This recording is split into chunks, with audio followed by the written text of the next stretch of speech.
Did you Right, want me gotta to put this say? down. Ladies and gentlemen, We it's the already Power did it. Hour. Hello, I'm Steve, along with the Urban Station, C-Red, along with the Real Deal Rion Skills.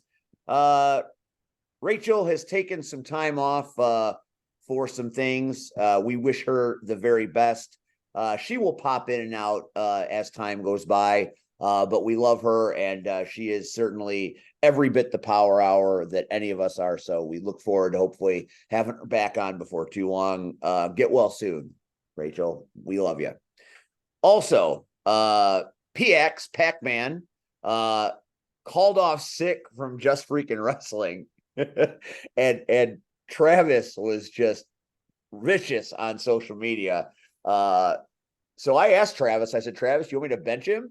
And he's like, no, let him have the honor of being part of the interview for Marshe Rockett. So Travis, good for you for being the bigger person. But PX is not on right now. He'll be here a little bit later. And boy, he was loving the fact that Rocket Pro released that the show on YouTube today. Every other minute in our chat, I'm getting fixed. It was C-Red Tuesday because his grandpa get all the love. There was C-Red memes, C-Red gifts. It's all over the place. So stay tuned to your social media. The LIM will be giving you a C-Red tribute, no doubt, very soon. But it's great. You know, we worked hard and long to get Red finally to come home to Rocket Pro. And obviously the juice was worth the squeeze because I haven't had that much fun on commentary in a minute. So Red, glad you're back. Hope you never leave me again. Hey man, I had You make me better. That's what I've come to realize. On commentary, you make me better. well, I think the difference is we've been doing this for so long, Steve. Again, and it all whether it was just commentating or uh us doing last man standing or which culminated into this, the Power Hour. uh love us or hate us, we have a unique style and balance that I believe that's unmatched. We can go other places, but I'm gonna be honest, if somebody asks me to do commentary,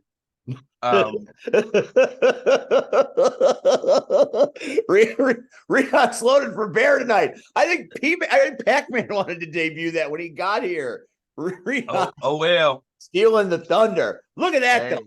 Tell me you aren't proud of that graphic, man. That is as professional as it gets. You are looking good with the red lights behind you. Bill Shelley and his light show and the nice graphic. And they even call you the LIM's grandpa. I know, right? I saw that. I was like, what? Oh, okay. That's all right. Best. Cool. But yeah, like if I go somewhere else, dude, like it's hard to play off of somebody else. Because I'm used to you. So I'm used to kind of knowing where you're gonna go with something. I'm glad you know because I have no idea where I'm going. I mean, but dude, we've been doing this for so long. It's true, but every show, every time we do commentary, it's like a box of chocolates. We never know what we're gonna get. And tonight I'm listening to the commentary of our general manager. He is pleased for the most part. So Damian Saint, great. I will take all of your words of wisdom and kind advice, and I will duly note each of them. I appreciate you, boss. All I'm gonna say is Shaq Jordan said, fuck them lights. He sure did say fuck them lights. Those lights went down hard. I thought it was like when he kicked it, it was like a drone going down. I'm like, oh boy, that's some money right there. Right. Like, how much your paycheck gonna be tonight? Fortunately, from what I hear, the light suffered no damage in its fall. So okay. I think we all got cool. Pretty good. But like I said, that light rig is high up there, and that just shows you why he is the generational treasure. The elevation he gets on all of his shit is unbelievable. It's remarkable. Dude, again, for me, it was just funny because it was like, I didn't even think about it until he got up there, and it was like, did he just kick the damn light out? Like, and I in my head, and I don't think I put this on commentary, but I was like, y'all bitching about that damn water bottle.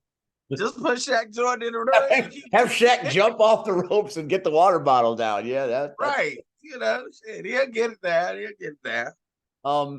It's fun. We got Shaq Jordan. We're working with Shaq a lot over the weekend. He is not only working crash tested in tag team action with Angelo Steele against No Coast, but he is also.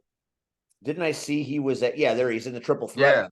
Yeah, Jake Thunder, Shaq Jordan, TW3, which I promise you that will be on Facebook Live because that match is going to be something else. You've got the power of Thunder, you've got the high flying and unpredictability of a Shaq Jordan, and then you got that 80s baby who is pretty fucking great. That is next. Hey, you always talk about giving roses. Netflix. Oh yeah, he's all over wrestlers. Yes, he's all over it. So we love TW3. I've worked with them quite a few times now. Between IPW and Frontline and things. Man, that dude is legit. That dude is a legit superstar. How he is not on TV. You got all your guys at AEW, that go after that style. But boy, he is special. He is special. Dude, that match, that's a main event anywhere. First of all, and I'm on the show, and I'm calling this going to be the match of the night. There's no question. There is something special about all these three gentlemen. And it's a matter of time before somebody gets smart and says, let's put them on TV on a permanent basis for everybody to see. And again, TW3, again, he does OVW, so he does have some exposure, but Jake Thunder and Shaq Jordan, somebody's gonna also see them and say, yeah, they need to be wider exposed. So this match, I don't know if the VFW hall is going to be big enough for the fight that they're going to put on. We might have to sit in the parking lot. I'm worried about the ceiling fans. Is what I'm worried about. If he kicks the light, he's going to knock the shit out of those ceiling fans. And that's the thing, Shaq coming to Crash Tested. It's good that he's coming to this version of Crash Tested and not the one at the Hubert H. Humphrey small shoebox building. I don't know what the fuck the name of it was that we started at. What was the name of that little place? Morgan Monroe Hall? Something like that. Something like that. Remember those ceilings, how low they were with the girders? He wouldn't have been able to do nothing. He wouldn't have been able to stand on the top ropes in that little place. Hell, when did you ever see somebody like Marshe do something from the top rope? I know Marshe tried one time and he got up on the rope and went like, nope, got right down. Marshe's no fool. All right, man. So let's back this up. Let's back this train up. Oh, we're backing it up. Where are we going to go? Oh, by the way, tonight our guest is Marshe Rockett. It will be I don't even know how many times he's appeared on this show. And that's the best thing. We don't really have a hard time getting guests. People, when we ask, usually are pretty agree. They like us and they come on and, we have a good time. Some people like us more than others, but Marshe has no reason to do this show as often as he does, being the stature that he has in this industry. Not that he doesn't have a relationship with you, Red, for many years, and I get that, and he's known Rihanna a long time, and it's just someone that is on TV. NWA, what are they, the third or fourth biggest promotion going? I mean, it'd be WWE, AEW, Ring of Honor, and maybe Impact and NWA Thai. I mean, I don't know how you guys see it, but easily in the top 4, if not top, it's big and it's historic. Ric Flair, Yeah. Dusty Rhodes. I mean, NWA, that belt means a lot. So for Marshe to be a legitimate, he's been on NWA now for 2 years, doing one thing or the other. So the fact that he still gives us his time, with coaching and his kids, he doesn't have to, but we appreciate it. So if Marshe can make it, it will be within the next hour or so. But we have plenty to talk about. This night before Marshe comes and join us, and we'll talk with Marshe a little bit about what he's got cooking this Saturday night at Crash Tested Wrestling and that big fatal 4-way, I guess you could call it. And we'll talk a little bit about the shenanigans that happened with him Friday night in the absolute melee that became that championship match. Well, that's what I'm trying to get to, man. Like, all right, let's go, Red. You lead the way. I'm just here. Hey, man, again, I wasn't there, so you got to tell me. I've had a lousy couple of days, so I'm on autopilot tonight. So Friday, man. If this show's any fucking good, it's because you and Rion are good. I'm checked out mentally. Oh, you can't be checked out mentally. Friday, what happened, man? I mean, you guys are normally, and maybe it was just me because maybe I was checked out a little bit. What happened Friday night? Like, I haven't seen too many posts or results from anybody. Well, it was a melee. It was Marshe versus Lycan, and Marshe was ready. He wanted his title back. He's been waiting for this opportunity for a minute, and Lycan wanted to fight him without the Hate Keeper. So obviously there was Hate Keeper interference. Obviously, he didn't want it. At some point, it just became an Extreme Rules match because there were chairs, there were tables, and that's how it ended. Marshe took a hard bump through a table, and I believe there was a ref bump. See, I was in the back. I was TJ Steele keeping his word, making my life miserable. I was doing commentary, ring announcing. So I'm running back and forth all night. I was exhausted at the end of Friday night. But there was a ref bump that gave Lycan the victory as far as it was just a melee. The referees were knocked out. Other referees came, but it was a car crash of a match. And at one point, they left the ring area, went backstage, and literally beat the shit out of each other with garbage cans and all sorts of plunder. I mean, they were hitting everybody. I'm surprised they didn't pick the monitor off of Brandon's desk and beat the shit out of each other with the monitors.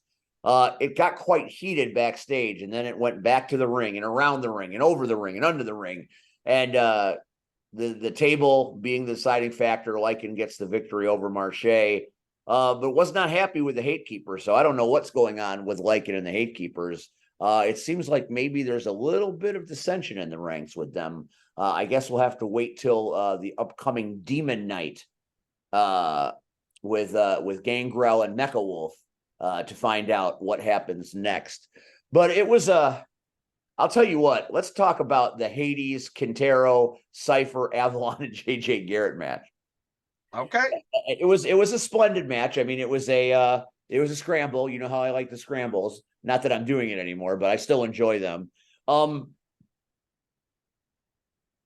There was a moment in time where the 5 of them were in a circle in the ring, and it was like a chop train. 1 chop, 2 chop to the. It's like it was like they were playing duck, duck, goose with chops. And you've seen Cypher and Cypher's hands. Cypher's hands are like those big, extra large skillets that you can cook a whole Mexican meal in. I mean, you could put the rice and you could put the veggies and you could put the meat and you could spread them all out because the pan is so fucking big. His hands are like that. Yeah. When he hit Joey Avalon's chest on one of those chops. I don't think I'll ever forget the look on Joey Avalon's face. I think that man saw Jesus, because that pancake hit him square. And I swear it's as loud as any Marshe chop I've ever heard. And I've heard a great many. This thing stopped traffic and blew the roof. The fans went bananas. It was one of the most entertaining spots of any match of the night. This very simple chop fest. And Hades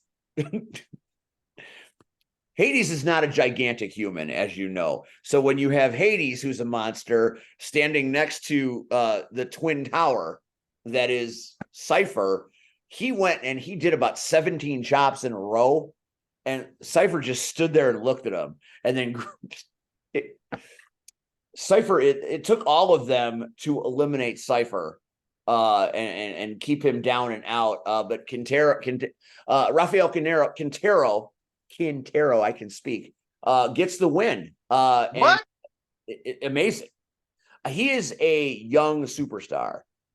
He is up come through the CSW school. Kind of like Sky Blue and Axel Rico and people that kind of came from the academy. A lot of the young guys and girls are on the main show right now making waves, and Quintero fought hard and fast, and he gets the win. So it was impressive. It was a Mexican. It was the Mexican. There was a big Mexican thing going on inside the city. And it was a big win, and lots of Mexican flags came out. It was really, really cool to see. You mean Mexican Independence Day? Yeah, that's what it was. I'm sorry, I couldn't think of it. Like I said, I had just keep doing flips, Riyadh. Not a problem. Mexican Independence Day. Well, he certainly put the capital I in Independence Day with a big win. So I enjoyed that match a whole lot. Hey, so now the one thing you have to explain to me, I did see a clip. What is the issue now with Hades X1X and Moondog, like Greg? Like, what happened? Yeah, Moondog was on our show last week, and he was very entertaining. And he was featured a couple of times, and there was a moment in time where he was involved in a situation in the ring, and Hades Pearl harbored him and hit him with a cookie sheet, a pan of some sort, and it busted him wide open. He was busted open, and later in the night, at the end of the show, he came out to help Marshe, and TJ Steele comes out and ends the show by firing him. So the last two shows have ended with TJ Steele firing a fan favorite. Fired our host Wade, our ring announcer Wade Hunt, which really pisses me off, because now I'm doing 3 jobs there and getting paid for exactly 1, maybe even a half. So he's really taking advantage of me and the legal proceedings that happened earlier in the year. And then he fires Moondog, easily one of the most popular, his little clique with Joey Mayberry and Bombshell Shelley and Mario. That has made their unit a little weaker now, because the Moondog is gone.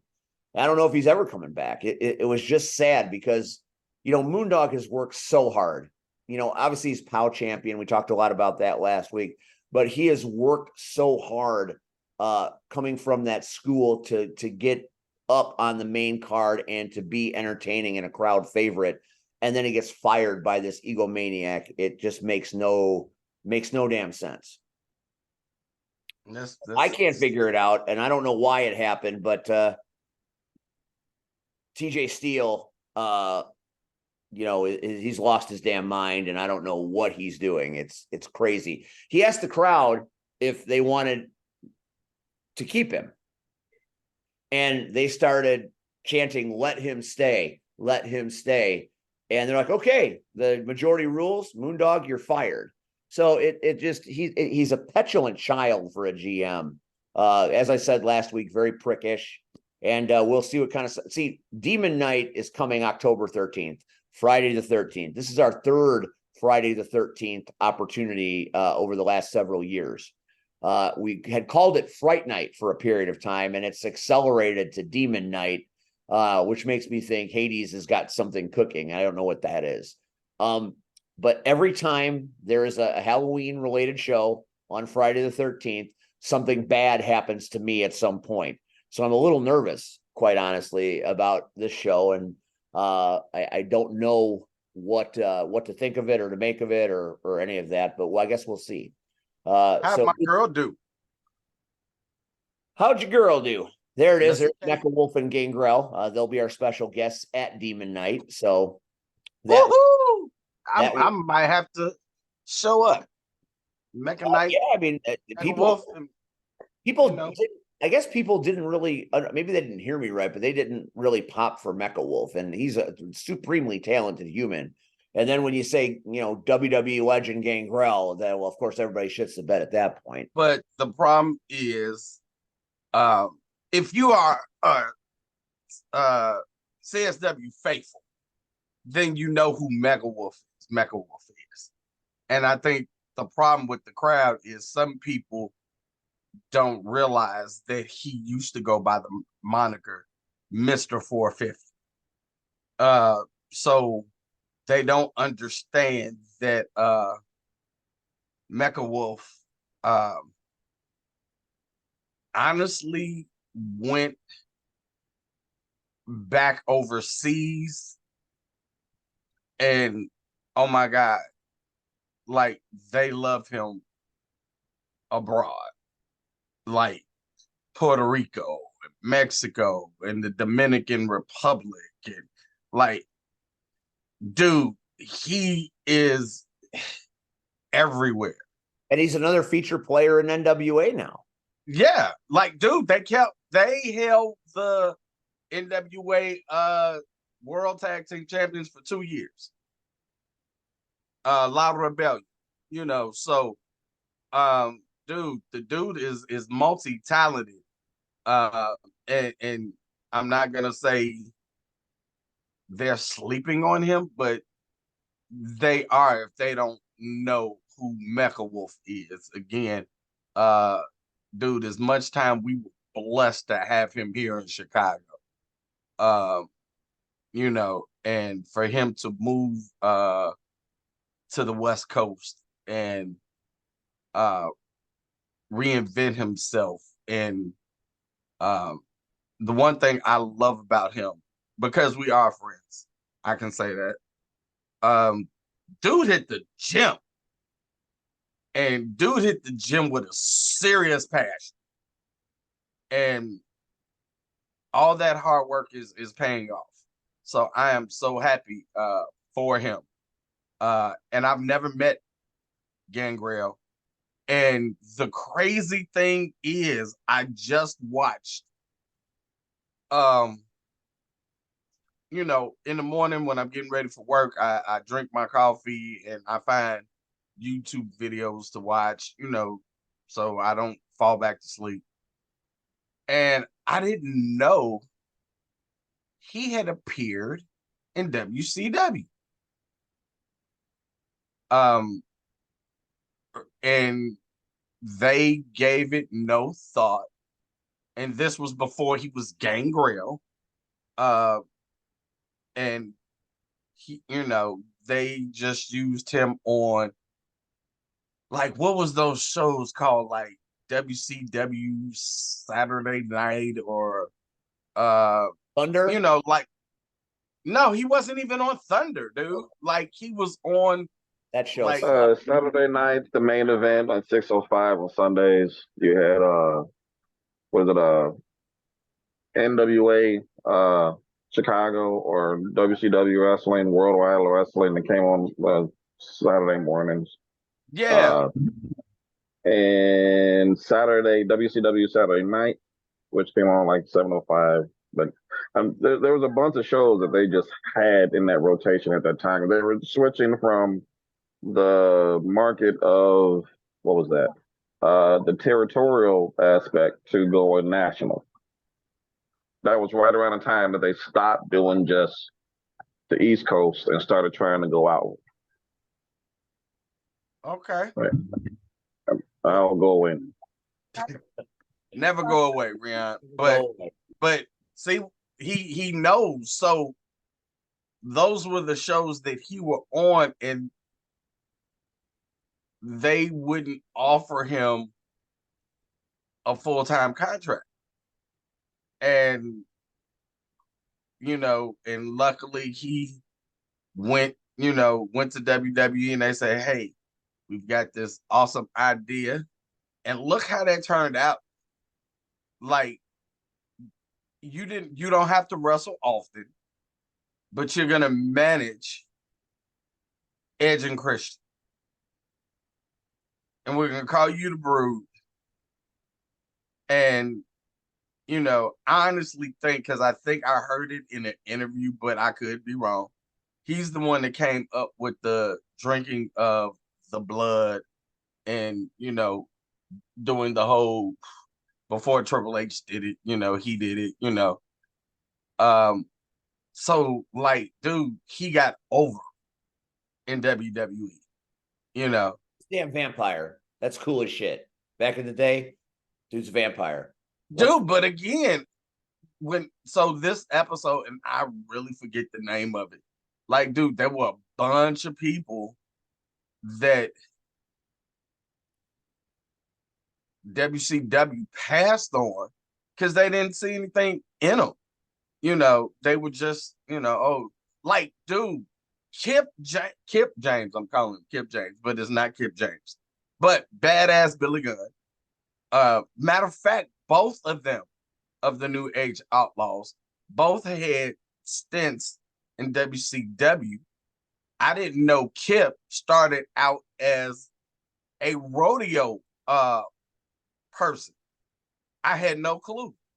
So he rode bulls and horses for a living, for real, and then decided to try his hand at wrestling. And WCW was like, you got the height, you got the You kind of have to remember that he's still an Armstrong, he's still part of that family. That's all they did. I'm not talking about Brian. I'm talking about Kip. Oh, badass. Yeah. Oh yeah, that's a whole nother thing itself. That was like his real shit. Like that was like the smoking gun thing. Like that was him for real. That's why he's so fucking big. All he does is wrestle fucking horses and bulls and shit. Since he's like 7 years old. But that was the thing. I had no clue. I thought, I thought the smoking guns was just a gimmick. I didn't know he was probably like a real life cowboy. So, when it came to Brian, yeah, he's got the Armstrong name, but when you've got your father and both your brothers, they've done pretty well, and I guess they looked at him and was like, all right, well, the run of the litter isn't going to make it, so, and, again. Speaking of run to the litter, hello, PX. Hello, Steve. Hello, C-Red, and hello, Rion, and all the ships at sea. How's everybody doing tonight? How you feeling, man? I heard you were a little under the weather, says Travis. Just a lot of pain, nothing to worry about. I'm feeling good, much, much better today. Well, that's good. Glad to hear that, PX. And we're already admiring some pictures that you sent. Travis is gonna be mad at you. Oh, I know. Moving on. You said, C-Red, what about your girl? We had 2 women's matches. Which girl are you talking about? Missa Kate, baby. Missa Kate. Missa Kate got screwed by Turtle. What? It was an Eddie Guerrero type situation where there was plunder and Sierra used it and hit herself, fell down, tossed it to Missa, and old Turtle fell for it. I thought Missa was going to kill him. She should have. That doesn't do the match justice. I had been looking forward to this match for a while. Missa Kate and Sierra, you are talking about two of the brightest stars from a women's standpoint around. Obviously, Missa Kate, NWA Tag Team Champion for a long stretch of time. Sierra is probably the most well-traveled person in the Midwest right now, and she has had her exposures on Impact and AEW Dark and such, and it's just a matter of time before she finds herself, moving on up in the world for sure, because she's that talented. So this was a case of the irresistible force and the immovable object, and they beat the bejesus out of each other in all of the best possible ways. It was a very engaging match. Great technique, a lot of violence that you would expect from these two savvy ring veterans. But it ended in what you would call a dusty finish. It was a screw job from jump. Sierra felt the need to do this because Missa Kate had her number most of the night. I have to believe there'll be a rematch, but the way the GM run things now, I guess nothing is promised. But Missa Kate waited 3.5 years for that CSW Women's Championship title rematch, and that's how it ended. She was pissed. And she didn't kill Turtle. Damn. Turtle's a wanted man. The fans weren't happy with Turtle. It's a good thing that Rocket Pro loves Turtle, because CSW is starting to turn on your boy. So hey, he did it to himself. Well, we'll see how that goes down the road. But hey, so what? So the last match that I remember, that we were both looking forward to. That's the Turtle taking a shit photo, which is perfect for this moment. Right, it really is. I feel so good. I feel so fine.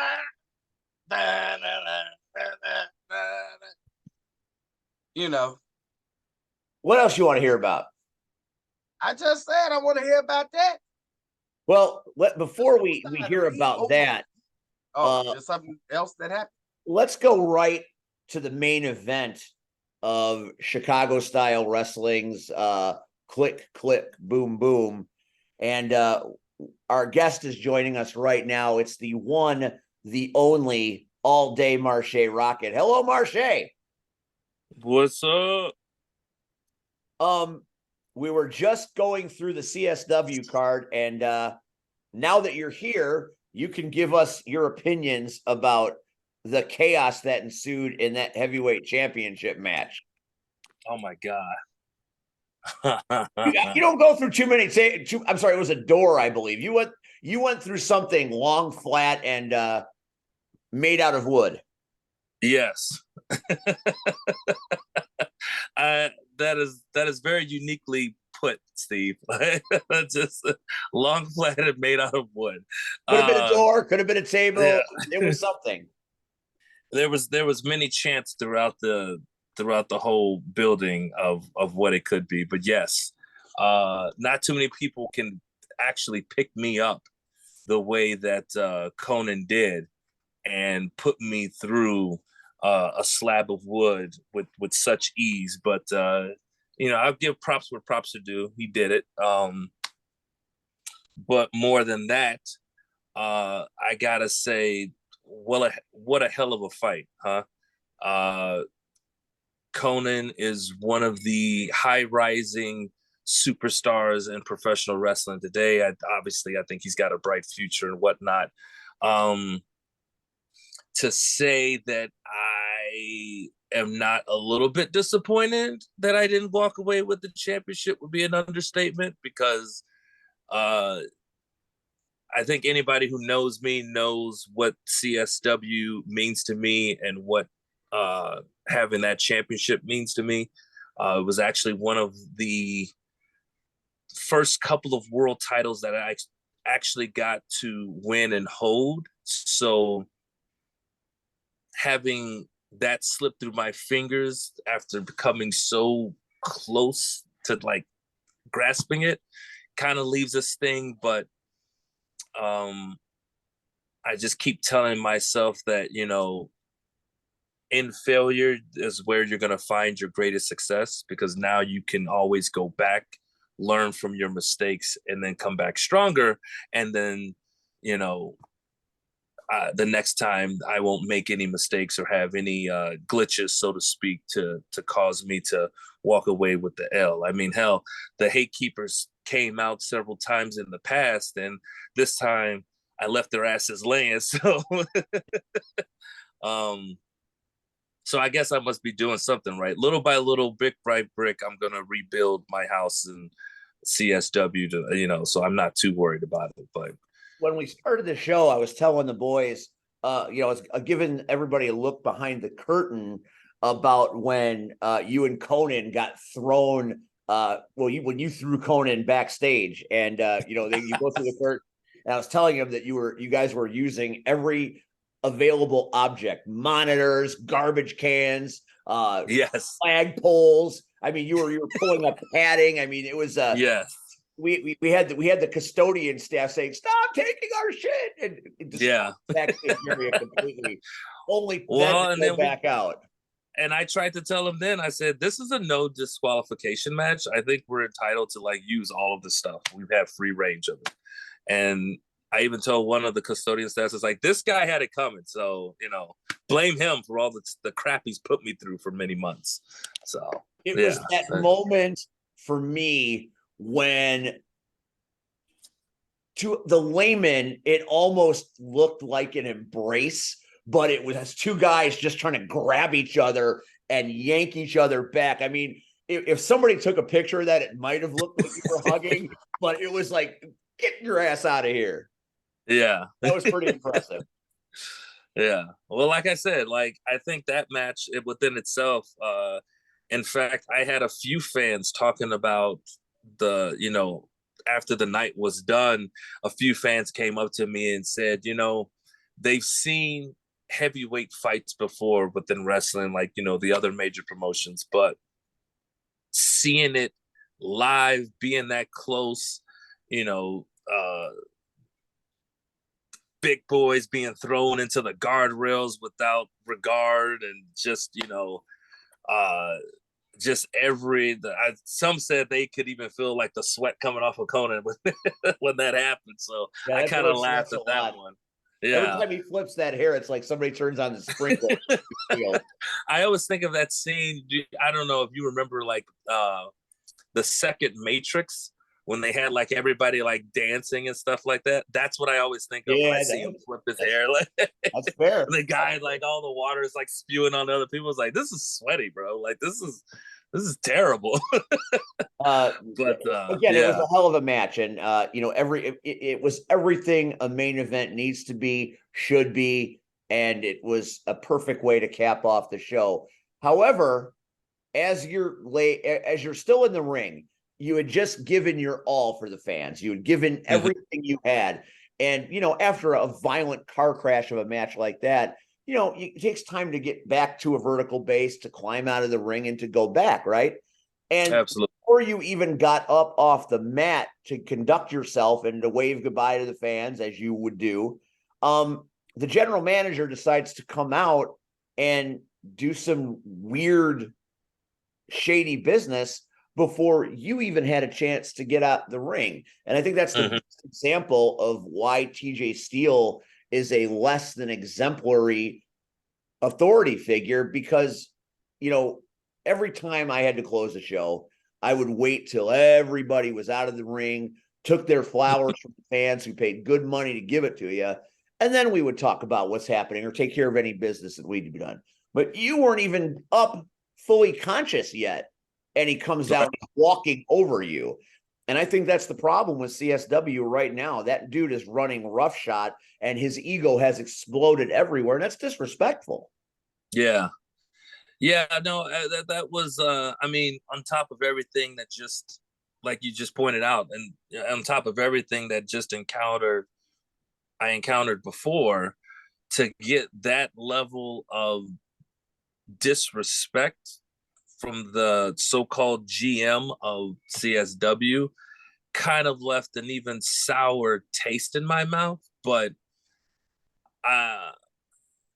at that point I had to pick and choose, like, which am I really gonna feel more upset about. And I think the match took more precedent over that. But Steve, you and I both know that if truly he would have did that beyond the match, and I was like, at my fullest and not having gone through hell, he would have been laying flat on his back like that. No, no, no. You can do that with many other people. You don't do that with Marshe Rockett. Yeah, that's an M80. That's an M80 waiting to happen right there. Absolutely.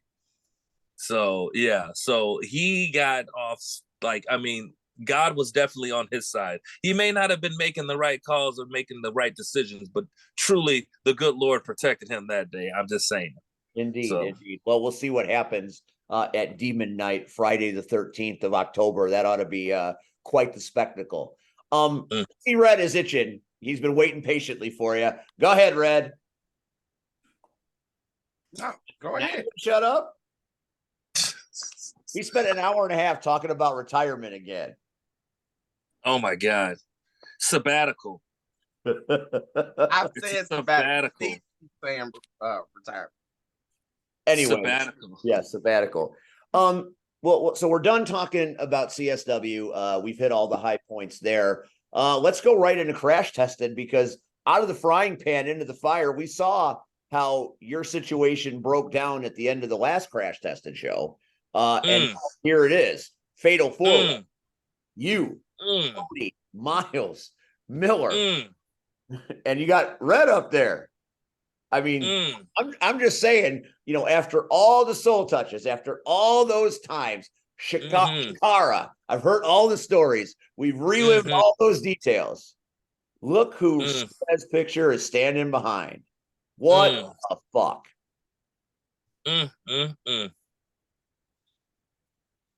Whew. Boy, you really, boy, man. Hello? There's that picture. That was part of our promo today. We wanted to remind everybody that that this is a long-standing friendship, business arrangement. There they are back in the day. And now he ain't walking in with you. He's walking in with Miles.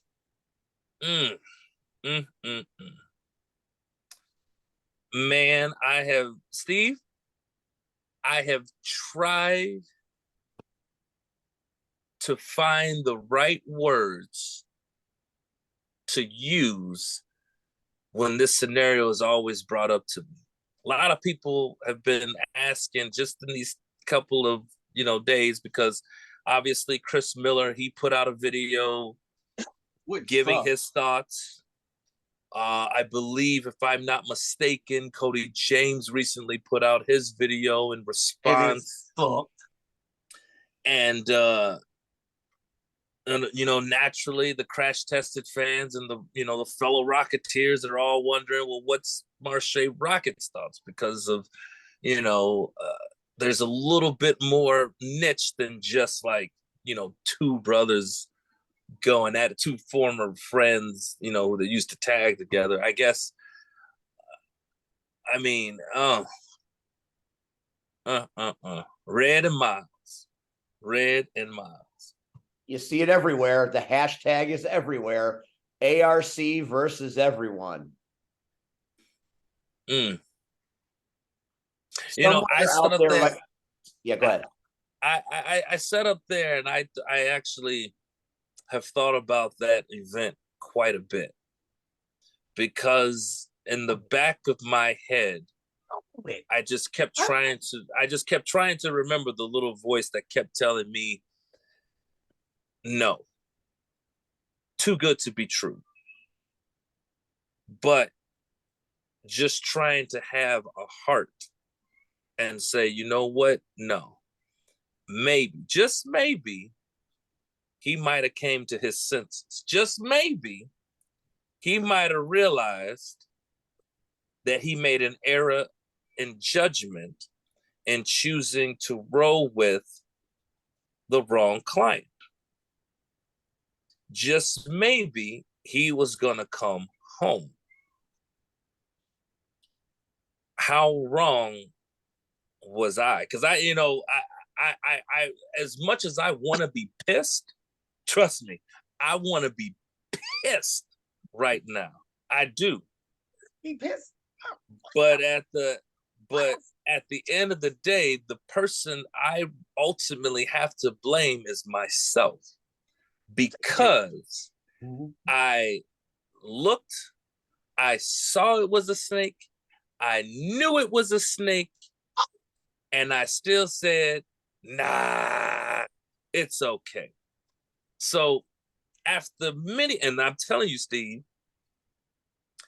after many talks with the wife, with Jazz, with a few other friends of the business, with Willie, with all these cats. Oh, he the last one got that. Hey, but because it took, especially with Jazz, because Jazz is always my go-to. It took a hot minute to calm my ass down, because and I'm not usually one to go off the hinges.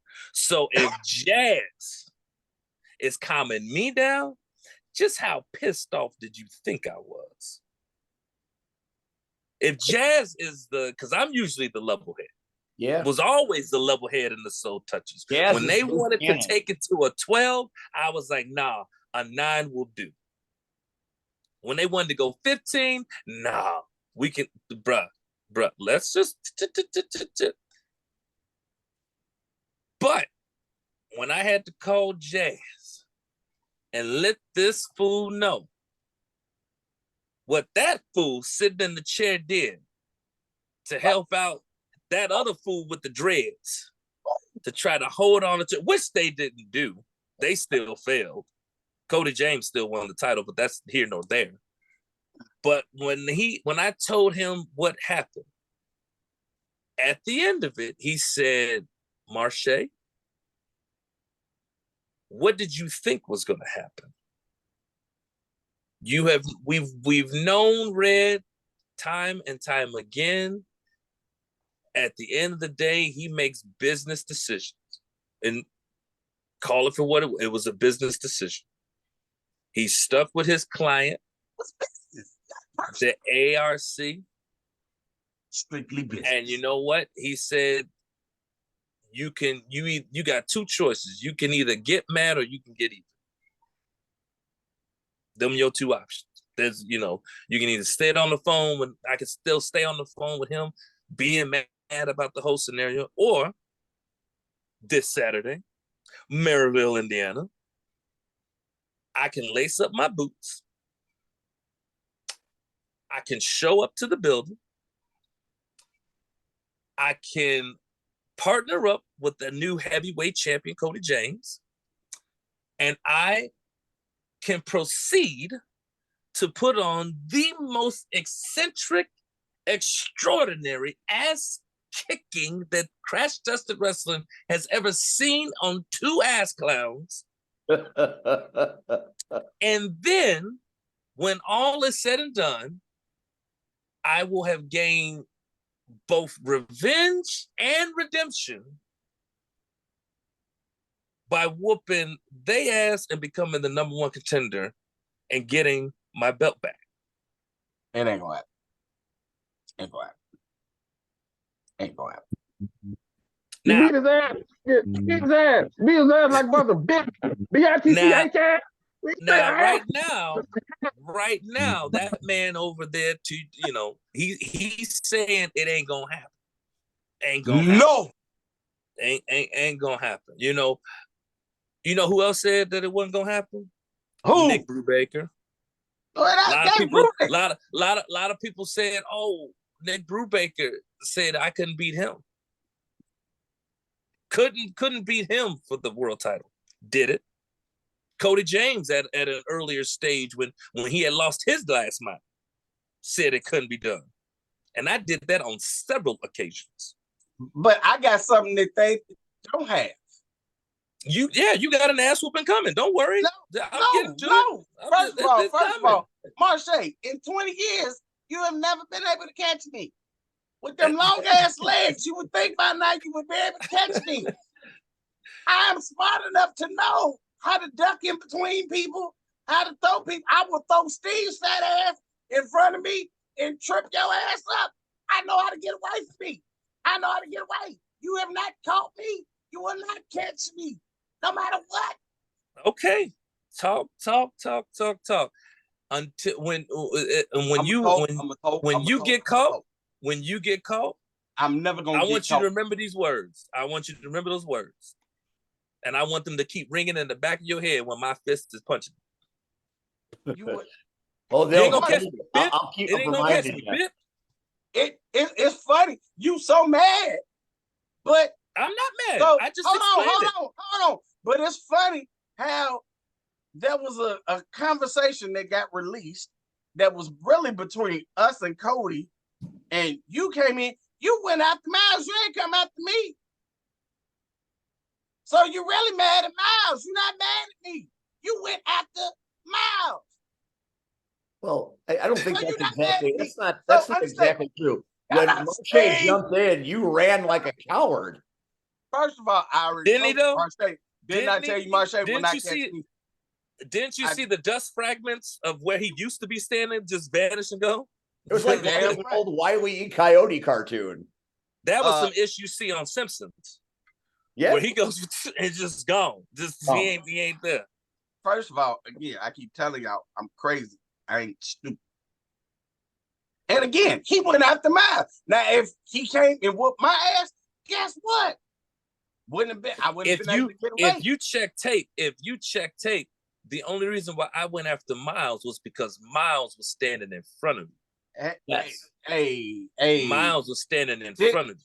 Don't you think I would bring my own skin? I would bring All I knew was it was getting its ass beat. I will bring my 88-year-old ass mama to the show and put her in front of you. God damn it, I already know. And she'll get M82. Mama Red. Hey, she'll get M82. She'll get M82.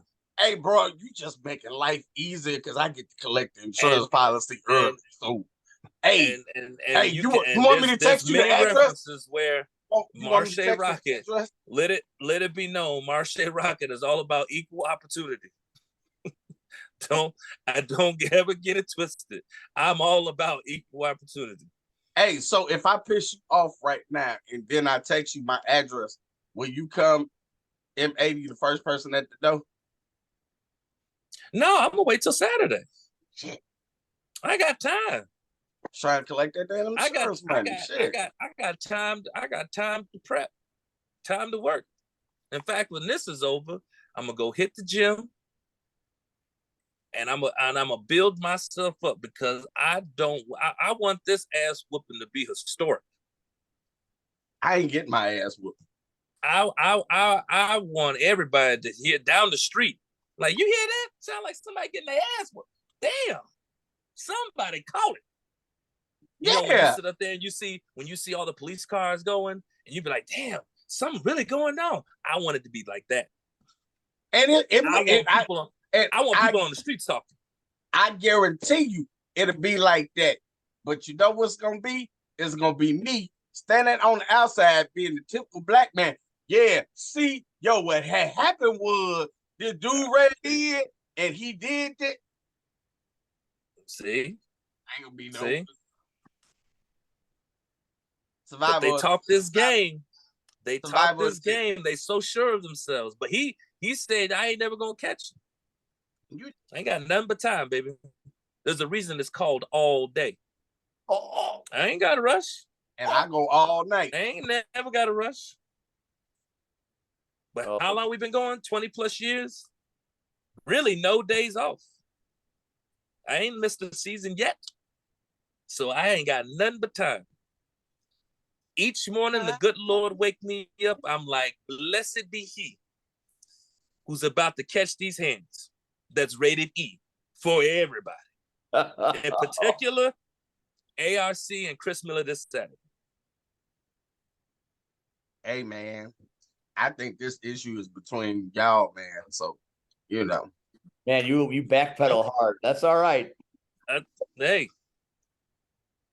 We're gonna give C-Red a break here so he can sweat a little quieter than he is. You don't see no sweat. You don't see no sweat. You don't never see no sweat. You are glistening like a Sunday morning, my friend.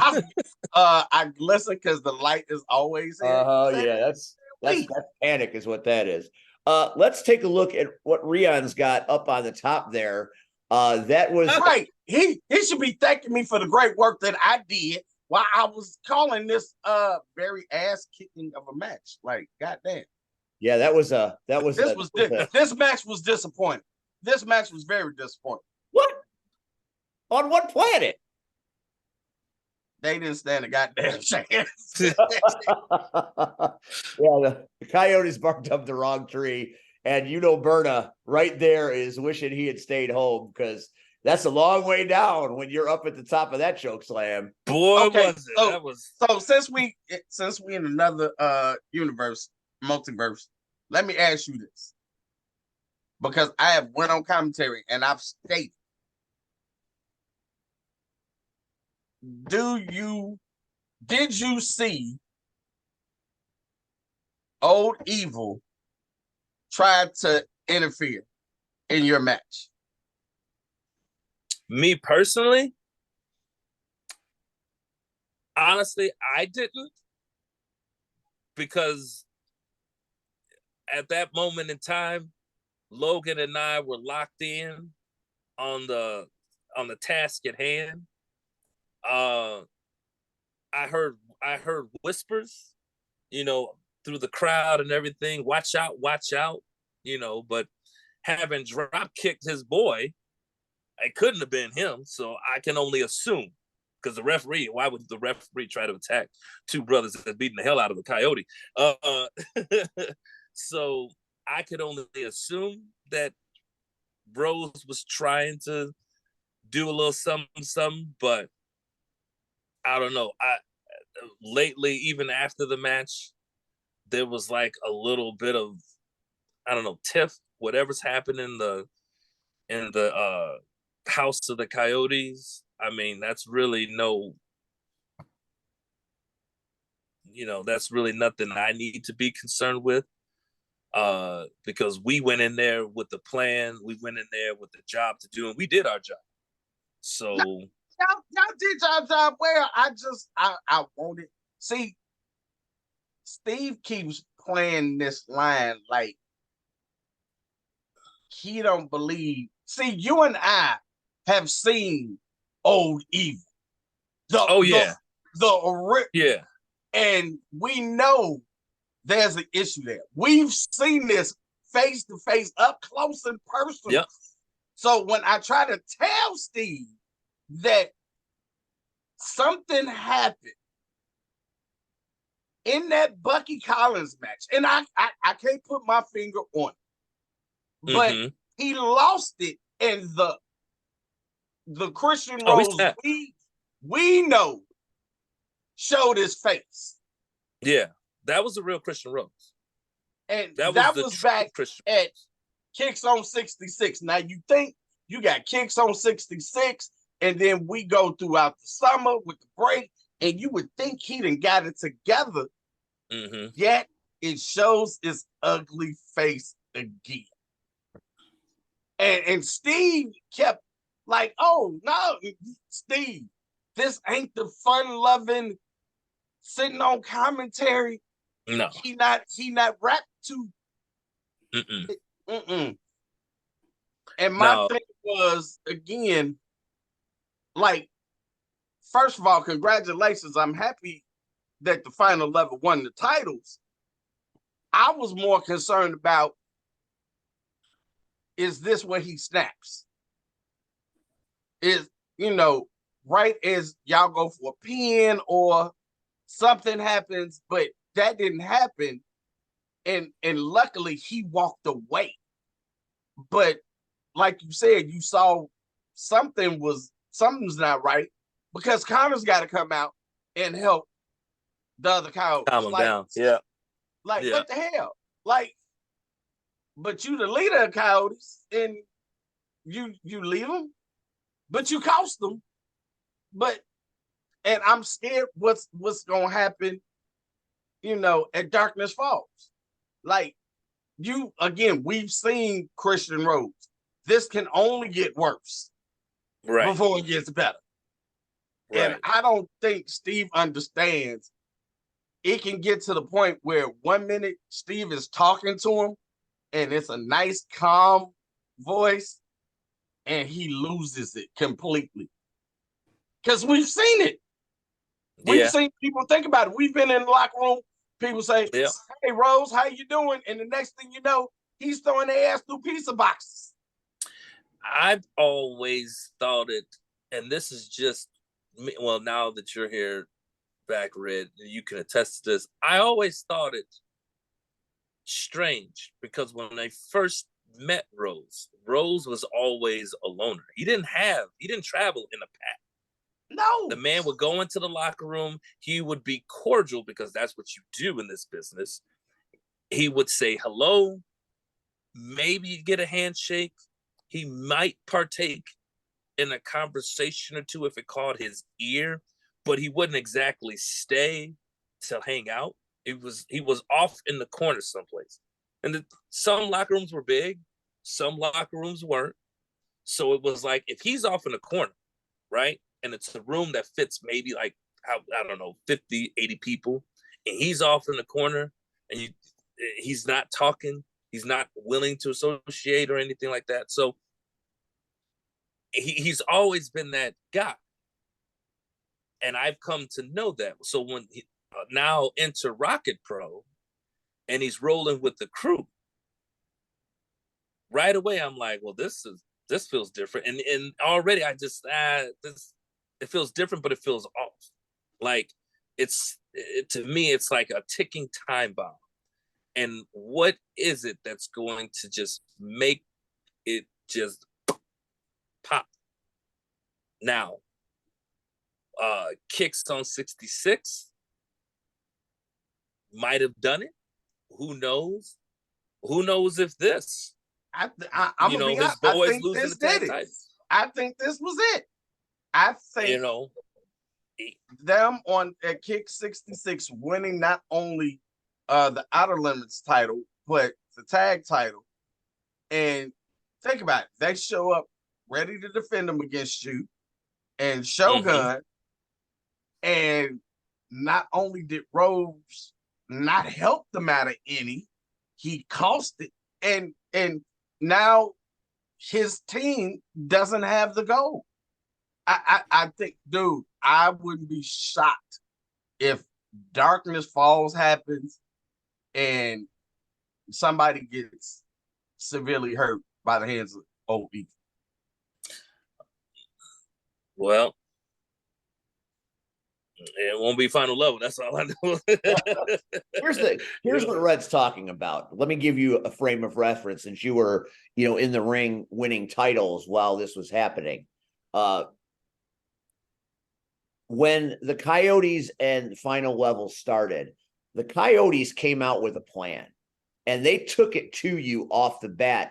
And for a little while, they were making hay. They came out hot and heavy. Kind of reminded me of in Rocky 3 when Rocky fought Clubber Lang for the first time in that match. He comes out and he is hot and Clubber Lang's not doing much. And then there's that one moment where he makes a mistake and he pitied the fool and Clubber Lang beat the shit out of him. Yeah. That moment when the final level became the Clubber Lang of the match was when Rose got up on the apron. He said he was giving them advice, but he distracted them, and that gave Shogun an opening to take the match back. And once you guys took the match back, it was an ass whipping of epic proportions. And I still say the greatest tag team finisher in the business right now is the super kick into the M80. There is no move out there that is even close to that devastating right now. And it came to that, and it happened like clockwork. And here you are as the champ along with Logan. But there was that moment where, the champions, the defending champions, the Coyotes, were trying to serve and retain their titles, and they were doing pretty well. And it was that moment that Rose got up on the apron that changed everything. So when Rose came to commentary, I'm like, dude, what's wrong with you? You cost your guys the titles. And I'm going at him. I'm like, why would you do that? I mean, they had a fighting chance. I mean, you know, they're the tag team champions for a reason. But here you go, and you clearly caused the issue. Well, he didn't like being questioned. So I think that's what Red's talking about. But, you know, I have a relationship with Christian Rose. You know, I told him stop poking the bear, Marshe. Hey, that's called fact. I mean, the video will support it. But understand, but you can't argue with crazy. Yeah, I suppose that's true. You can't argue with crazy. And I'm trying to explain, like, Steve is like, but I saw it, and Christian is, don't worry about it, pay attention. No. And it's like, Steve, if you keep poking this crazy, you about to be next. That's what that turns into. That's and he's right next to him. It's not like I'm in between them, so I get hit and then Steve can run off. You know, no, Steve is right there. You know, and I had on my $500 shirt. Ask those, I getting that dirty. Steve, if you wanna find out the answers to those, I recommend you do it over a phone. Don't do it. Don't do it. Long distance call, baby. You know what I'm saying? Don't do it right after the thing and just happen. That's the worst thing a reporter can do. That's the worst thing a journalist can do. That's fair. I'll keep the advice, but you know, I never really felt threatened by him. He's always been very cordial with me on commentary. I was merely asking a question. You know, some questions are better left unsaid. That might left be unanswered. I think that's the appropriate. So here goes a question that everybody wants to know, Marshe. How's them cookies? How's them cookies? Bro, them cookies. Can I curse on this shit? Oh. Can you curse on this shit? Those cookies were fucking good, bro. Man, them was some good gourmet cookies. You know what? That was funny too, because a lot of fans were just like, called me being mean that I didn't share my cookies. And part of me wanted to go that dark Marshe route again, but no, I was like, no, I gave him like a little piece of it. Like, you know, I didn't give him the whole thing, but I was just like, okay, because they wanted to see what the were able to cook. But man, those cookies were good, bro. Hey, I said this to your face, and I've said it publicly, and I'll say it here. I understand why the dark side came out. Them was some damn good ass cookies. If my cookies got thrown out, I'd be pissed too. That was some good ass. And it was just gotten for me, like gourmet, not Chips Ahoy, not some Oreo, not some you went to the store and just be like, you know what, I'm just gonna reach on like a Walmart, like. You didn't just reach up and just say, hey, here's some cookies. This is gourmet. These are the type of cookies you got to refrigerate, keep fresh. Yeah. They special. You know, this is off of me just winning a championship.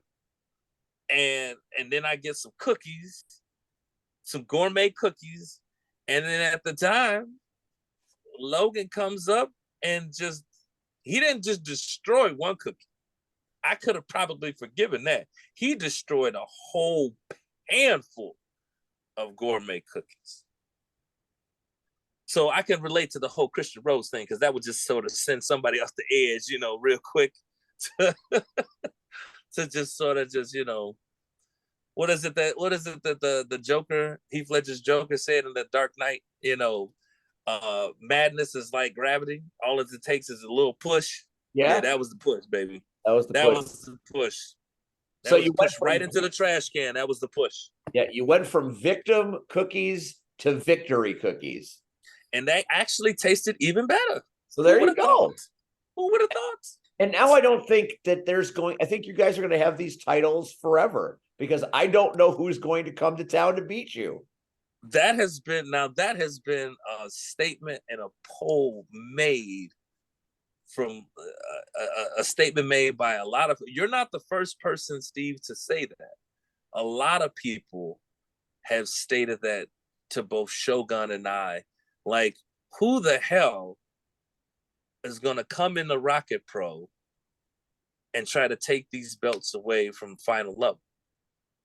Like what? J.R. Lindsay and anybody he can find stupid enough to team up with you. Like, who has the size, Want to see the power, the speed, the agility? Like, who? Like, what tag team out there comes to mind? Uh-oh.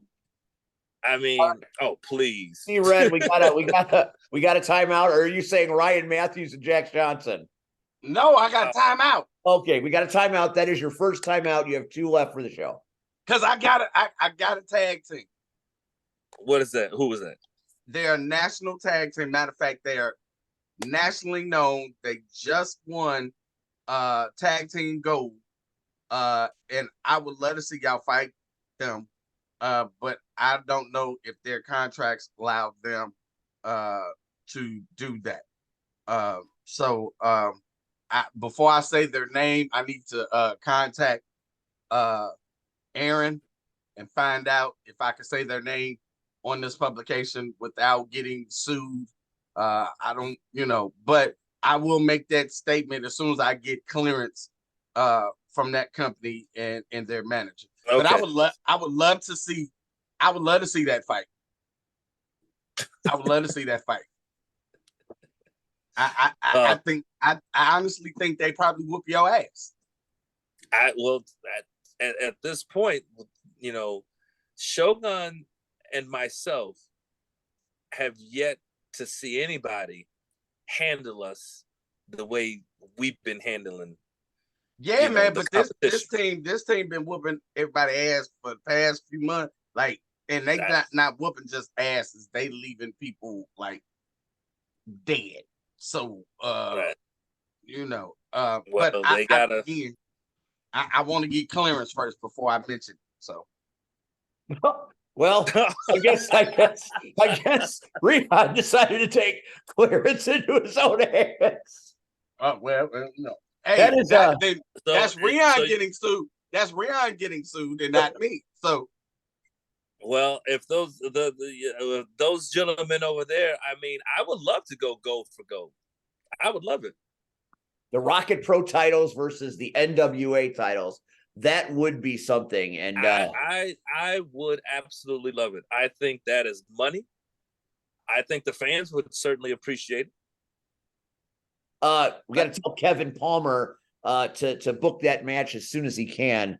I don't think Rocket Pro got that kind of money. I think we do a GoFundMe account. Let's do a GoFundMe account. We can I don't think they got that. Sponsor this match so that you can see it live. No, people. Understand, I was in a locker room with them.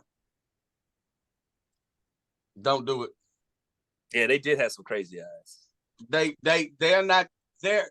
You know how Marshe just talked about Christian Rose being alone in the locker room? Yeah, they don't got it. They walked through the locker room and everybody shut the fuck up.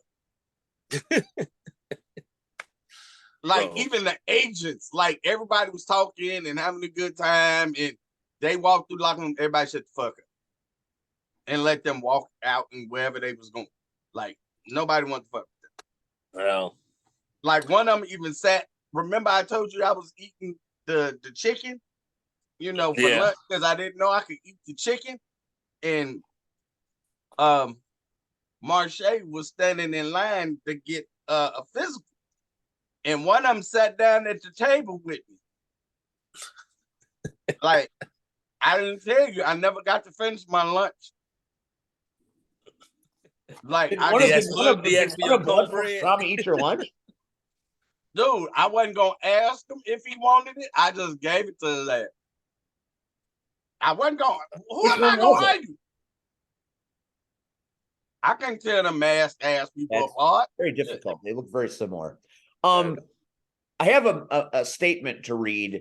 Damian Saint, general manager of Rocket Pro, saw that Marshe was going to make an appearance tonight on the Power Hour.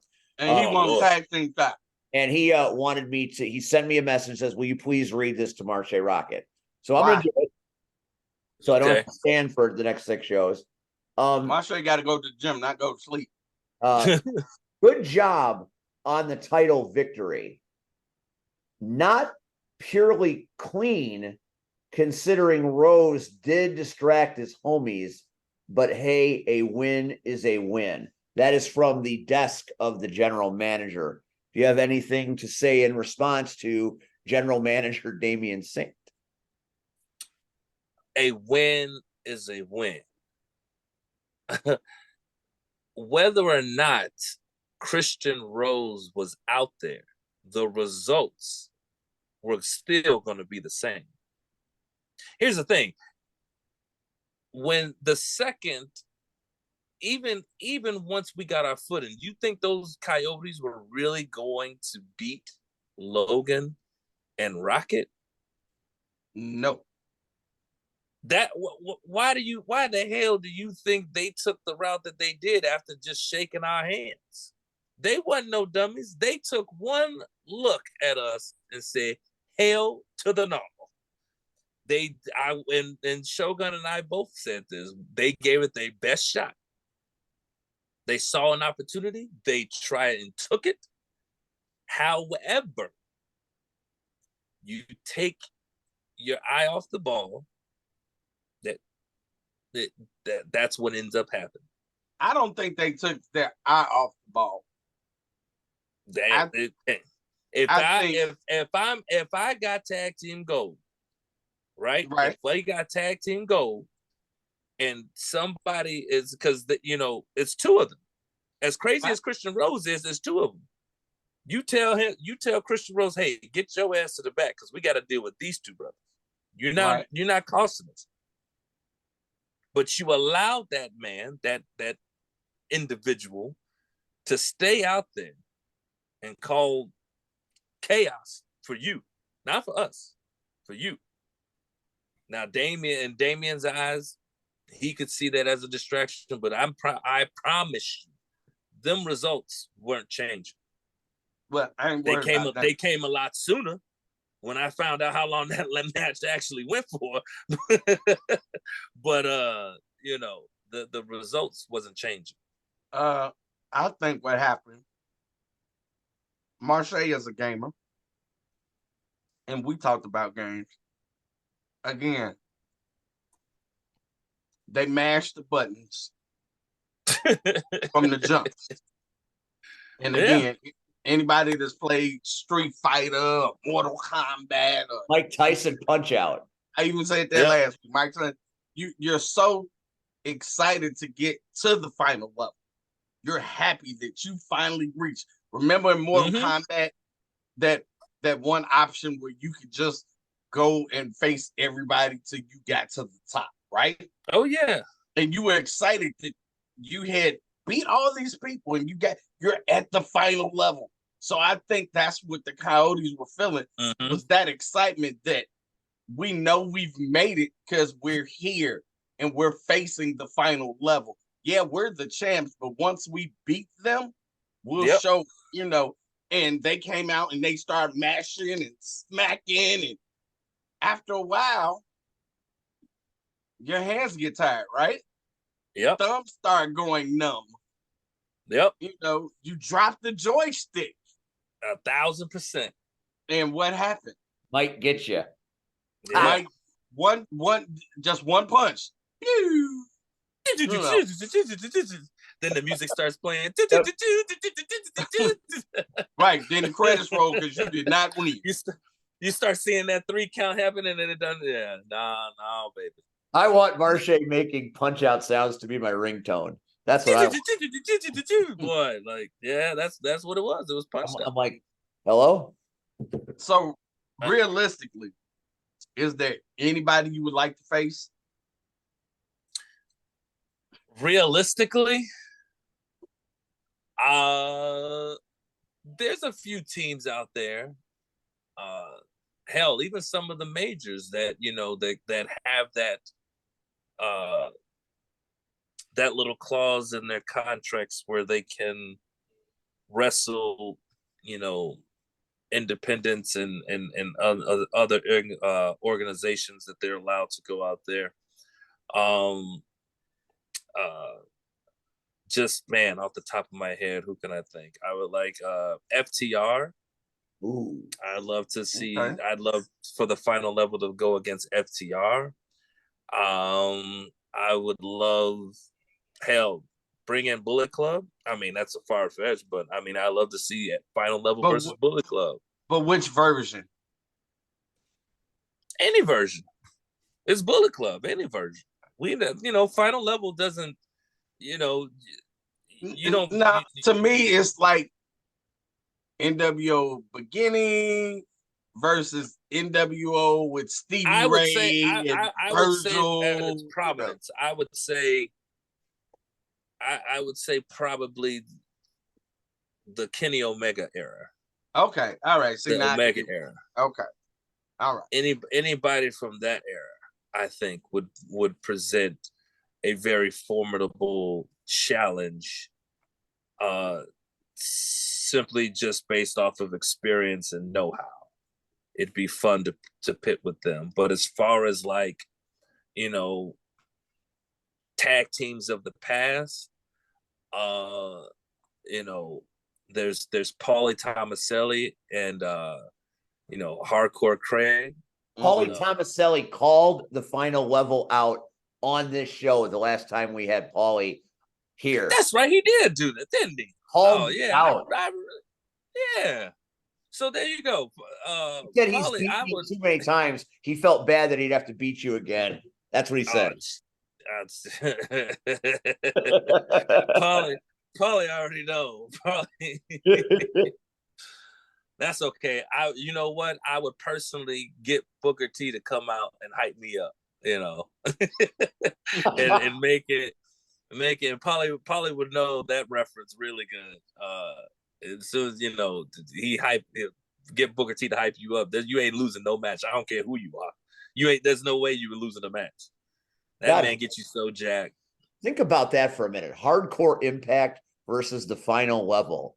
That would the history behind both teams. That would be a pretty epic contest.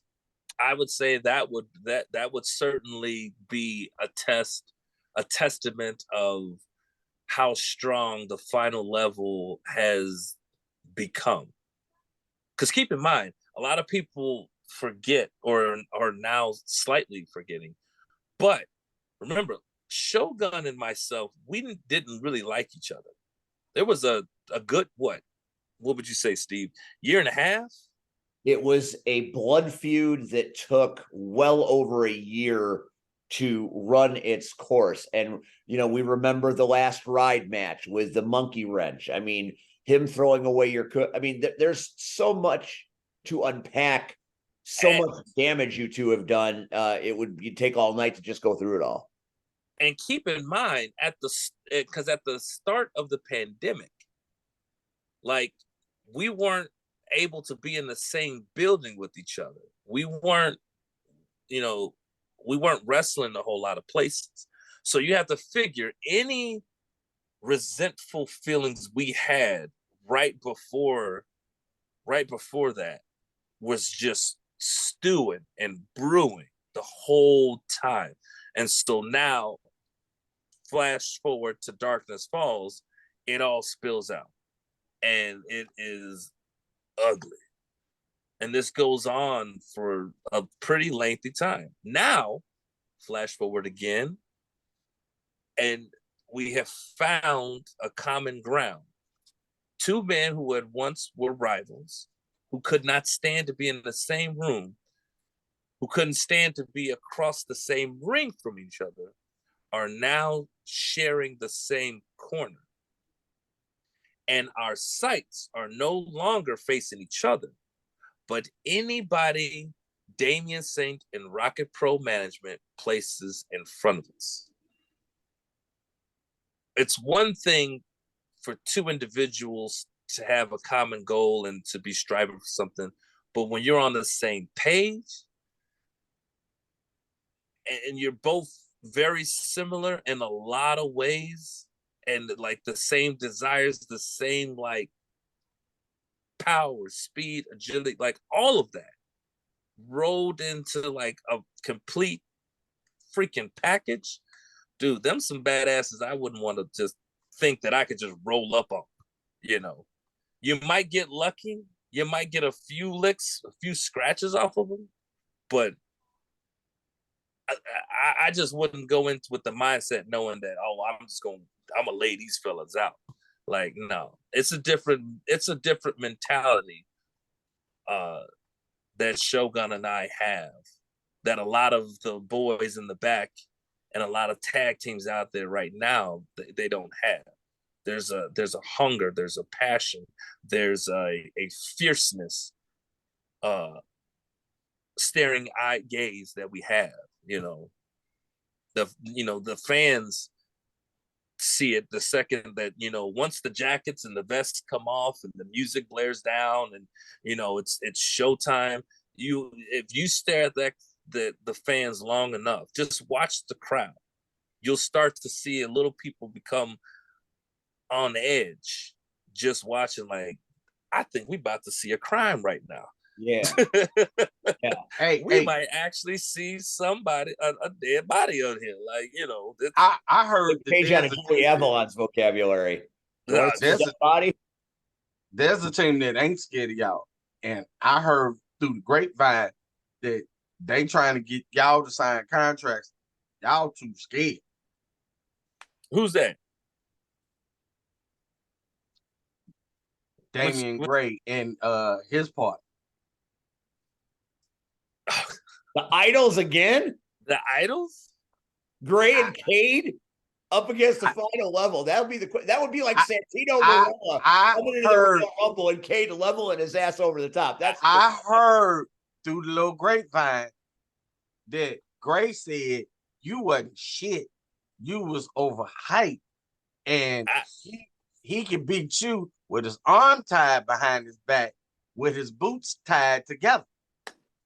Listen, Gray walks around with too much moose grease in his hair, so it eventually it's going to spill into the brain and start sipping on some brain cells. So I can understand why you think me and Logan ain't got no hair, huh? Why you think we so focused, huh? That's it. Why you think we so focused? When you got moose in your head, you don't think straight. Clearly, this man ain't thinking straight. Now, he can say what he wants. Everybody's a talker till they get punched in the mouth. Yes. Everybody can say stuff from a far distance. That's why Twitter and social media is what it is. Because you can talk a lot of stuff typing keys when the person ain't there. When we not face to face, yeah, I'm a big man. I can't be touched. But the second you staring, face to face, I don't know, sir. I didn't say that. So and the Idols already got beat before, so I don't know what that, That's crazy. I've heard people say, when they talk about you and Logan in the final level, I feel you're unbeatable, and I'm not alone in that opinion. The people that think you can lose, their biggest reasoning why is because you've only been a tag team for a hot minute. My response to that each and every time is they spent years at war. How do they not know each other? They know each other better than each other know themselves, with all the fights and all the trauma and all the car crashes. So the fact that the two men that have been at odds in a blood feud for a period of time one day say, when we fight each other, it's amazing. But what if we come together and fight everyone else? Can we be stopped? So the answer to those that say Marshe and Logan haven't been a tag team long enough, I say that is canceled out completely, because I don't know of two athletes that would know each other better based upon the matchups you've had. Well, and just to piggyback off of that, because I hear the same, Shogun and myself, we hear the whispers too, but not even the rivalry and the experience that we've had, being within Rocket Pro and the history there. But a lot of people, and I don't know why they're forgetting about this, but a lot of people seem to somehow forget before Final Level, myself, like Soul Touchers, Logan and his brother, like we were already tag team specialists. We know how to work as a cohesive unit.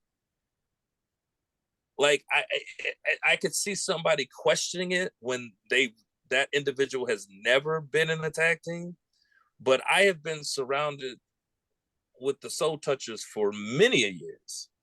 You know, I know the ins and outs and how to, like, you know, to function as a teammate, to get the job done, to really say, hey man, this is my strengths, what's your strengths, okay, let's put this together and let's go kick some ass. Like, and Logan has done the same thing for many years. You know, hell, I started in this business as a tag team. I didn't come in individually. Red, you would know that. Yeah, exactly. I started in this in the field of, you know, the business of wrestling as a tag team. I didn't you know, because I knew just coming in, like, the only way I'm gonna make it or survive these sharks until I know how to swim in there with them is to have somebody watching my back. So and this is what, 20 plus years now. So it's, for somebody else stepping in, yeah, it's foreign option. But me, it ain't nothing but another day at the office. I was like, okay, here we go. Let's add, you know, let's add this new flavor to the mix and see what we come up with. And ironically, it's more tag team gold. It just who would have thought? Never stopped. I thought the minute I saw it happen for the first time, I'm like, yeah, this is forever. I just, Well, hey, I thought, and I'm gonna be honest, I thought if you didn't win, it would be because there would be some shenanigans pulled. That's the only thing. But I already knew in a straight up contest, and I told Steve that last week, that there was, you know, this isn't your first dance as a tag team, you know. So I already knew it. It had nothing to do with special forces or Soul Touchers. It's just something you've been doing for years. So I already knew. So it's a, you know, good thing that I was proven right. Who's that handsome man right there? That's Acid Jazz. The other one. Willie. Wow. You called Jay. Oh, is that Jay? Willie. Oh shit, my eyes are bad. I thought that was Willie. Yes, sir. Well, Jay's never coming back on this show. That's the end of that. Well, that's okay. Wow. I think the Power Hour is starting to come to an end anyway. So we'll just bow out before anybody kicks my ass again. That's okay. Marshe, you got to go because you've stayed a while. We appreciate you. I don't want to take you away. I know busy days and busy nights. You can go whenever you need to, my man. No, hey, I got all day, baby. You know what I'm saying? We know this. And so, hey, did you hear that? I mistook Jay called, Washington. No, be quiet. So he put up a picture. Go ahead, Rian, put it back at up. Elite. Of us at Elite. Yes, Rian, put the picture up, please, if you can. I got bad eyes. I'm old man. So if Rian doesn't put it back up. So it's a picture of Jazz, you, me. Here it is. And you see who that is, right? I know, I see him. So I say, that's a handsome looking guy. He said, ask the Jazz. I said, no, the other guy. He said, Willie. Oh, really, Steve? Oh my God! I'm a blind old man. Yeah, Jay's been on the show a couple of times. He ain't never coming back now. That's the end of that. Damn. That's the end of that, boy. That's cold, even for me, Steve. I've had a couple of shows in a row where I haven't been at my best, and the writing is on the wall, I think. Wow. I'm starting to hear that word in my head, sabbatical. Was that Elite or was that Chikara? That was trying to lead the depends. I want to say that was Chikara. Okay. All right. Well, no, because that's what Willie looks like, Steve. I'm familiar with that's it. I'm sorry. That's on me. That's mine. Damn. Go back to the picture again. Now you got me guessing. Because you got the gray pants. Remember, you and Jazz that's alternate. Elite. That's Elite. I never wore the gray pants for Chikara. Okay. That I can remember, because I can't either. For Chikara, we always matched for the most part. Yeah, that was when we were matching. I wore the red and black. I wore we did blue, all white. Yeah, because that picture, the blue, the black and orange. Yeah, no, that's Elite. And that might even be IWA. You know what? I think you're right. IWA. That is IWA. Yeah. Yeah. Because I would say that was would that be the night we got into the Candido Cup? Possibly. Because I don't think I wore those gray after that.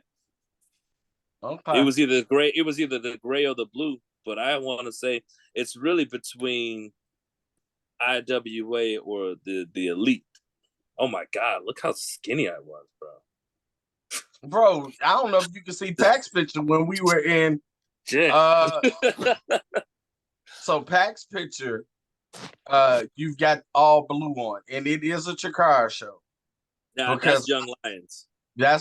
Was it Young Lions or was that No, that's Young Lions. The year you did the Young Lions, but they did tag. But that was the night of the infamous. Hey man, you know, we gonna go down there. You going down the road. Yeah. So I'm on the road through the graveyard for 4 hours while y'all just busting up. Was that because when did I face Johnny Gargano? Wasn't that the Johnny Gargano match I think I had with him when we were doing the Young Lions? Yeah. Yeah. Which, I mean, to this day, still one of my favorite matches. Oh man. Like we tore that up. Like, ooh. So while it's in my brain, my apologies, gentlemen. I know this is gonna sound weird, but I cannot wait to see what Pac-Man has gotten on photos. I haven't been able to see what he's doing. I've just been putting stuff up. So I don't even know. The only photo that I've seen is this one of you in a blue vest. I have no idea what he's been posting.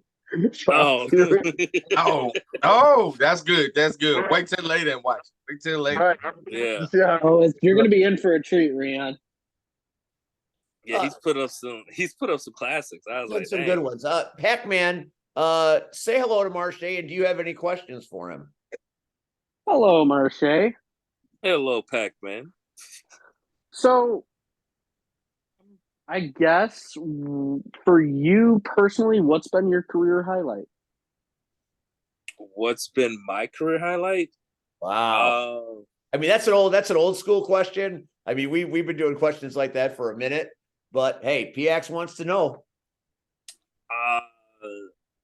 I would say right now it's like being with NWA. Like the career highlights have been like getting to work with Impact and NWA, and then just getting to share the locker room and be and share the ring with some of the, I like to consider some of the greatest minds in the wrestling business today, and just being able to take the advice that has been bestowed upon me, which a lot of them didn't have to do it. Like, they didn't have to take the time to answer any of my questions, any of like any ideas that I had thought of, and I ran by them, or just pull me to the side and say, hey, let me coach you up, kid. Like, let me help you out.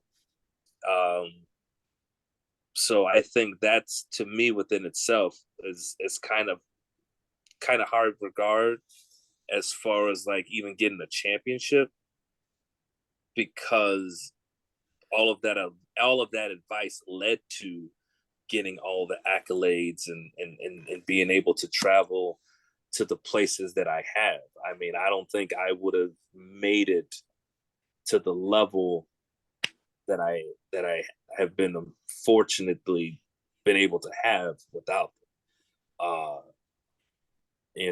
And it's not, and I'm not just talking like, like 5 minutes and it's like, answer my question. It's like, just move on. I mean, like, I've sat with guys many hours and I'm like, dude, they didn't have to do this. And they were like, no, we see something in you. We see a certain desire and a certain spark, somebody who's just not here to like, fill a spot or, just say, hey, I'm a wrestler. Like, somebody who actually wants to get better each and every time they go to step back into the ring. And like, even now, one of the last things all of those conversations end with was just like, even when I'm trying to thank them and stuff like that, they turn it around and say, hey man, whatever you do, just pay it forward. If you can help out somebody who was just like you, try to do it. And that's what's going to keep the business from fading, like just going off into those dark places and just where everybody's just negative all the time. So I feel like, and I'm also happy to do that to everybody who I get to meet in the locker rooms, even now, like Rocket Pro, CSW, Crash Tested, hell, it was SCW at the time, and just the promotion keep going on and on, of guys who even now still tell me like, hey man, like, thanks for like, talking to me and helping me out. And just, I'm just like, dude, I was once in that same spot. I'm still in that same spot because I will still talk and try to ask questions and get advice on. So I just feel like the more the cycle continues, it's only going to help the business even more. And see young careers like, blossom into something that you're just like, wow, look at where that guy, look at where that, young woman is now, when others maybe have said like, it's not going to happen. Or I'm just like, listen, it can happen. If you're serious about it, you talk to the right people, you ask the right questions, it can happen. So, but yeah, I think those would be like the two biggest highlights right now. Because I've got some goals that I want to, see happen either down the line, or hell, if the opportunity arrives and it comes sooner, yay. But I'm just hoping that I'm just hoping to be ready for the opportunity when it comes, so that One of my favorite things at the end of every show that I work when you work is when you're backstage talking with various people, because inevitably that's how each show ends, whether it be Rocket or Crash Tested, IPW.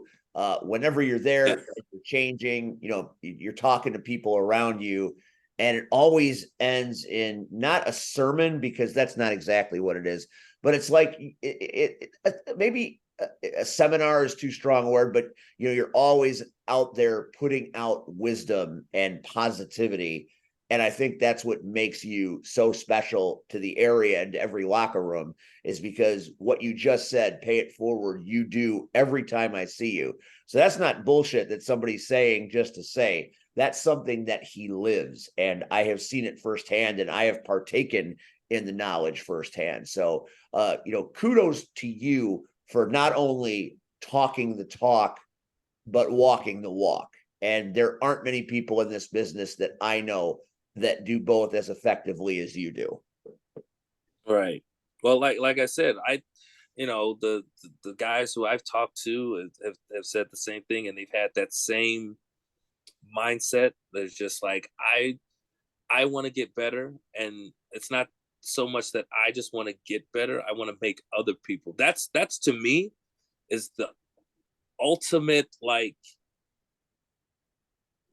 if that to me says that you're truly the best. Like, you can win a whole bunch of championships, that's great, but if you're able to talk to somebody or even perform with somebody and make them better, just walking out of it, now you got something. Shawn Michaels, master at it. Bret Hart, master at it. Like, you see all these superstars, these legends we grew up on. To me, that's what attracted my attention. It wasn't just like, the charisma and stuff like that, but to watch, like, after, like, they were able to make other individuals like superstars. And I was just like, damn, how, like, you are damn good to sit up there and come in, like, here's fucking Tom Cruise and an understudy. No one knows this cat's name, but by the end of that scene, you're like, damn, that was a good scene. Like, you know what I mean? Like, that is, to me, that's what makes that's what makes you the best. And I always say, and Steve, you and Reg, I'm sure you guys have always heard it too. Like, even in there, I'm just like, listen, I don't know, I don't know when or where or how it will come up, but usually those individuals that I talk to, I often say too that, like, we're gonna meet in the ring, and when we do, I don't want you to be nervous. I don't want you to be afraid. I don't want you to feel uncertain. I want you at your absolute best. I'm giving you the notes now. I'm giving you the study guide now, so that when the test comes, there are no, oh, was that going to be on the test? Or, oh, did I miss that question? No, you've got it all laid out. You have it now in advance, because in 3 months, 6 months, a year, 2 years, you never know, that test is going to come up. And when it does, you are going to be like, hey, let's go. And all I got to say is, like, all day. And we go out there and we do it. And you don't miss a beat. And even better, the promoter comes back and says, hot damn, that was a great match. Have you guys ever wrestled with each other? No, sir, that was the first time. That's what I want every single time from every individual who says, like, I don't know if I could. Yes, you can. You absolutely can be on the same level. Everybody has that about them. But it's not just about me knowing it. You have to know it yourself. And the only way to know that is to study, get prepared for it, because once you study for a test, there are no surprises on the exam, right? But you got to study. A lot of people don't. Yeah, if you don't study, a lot of people don't.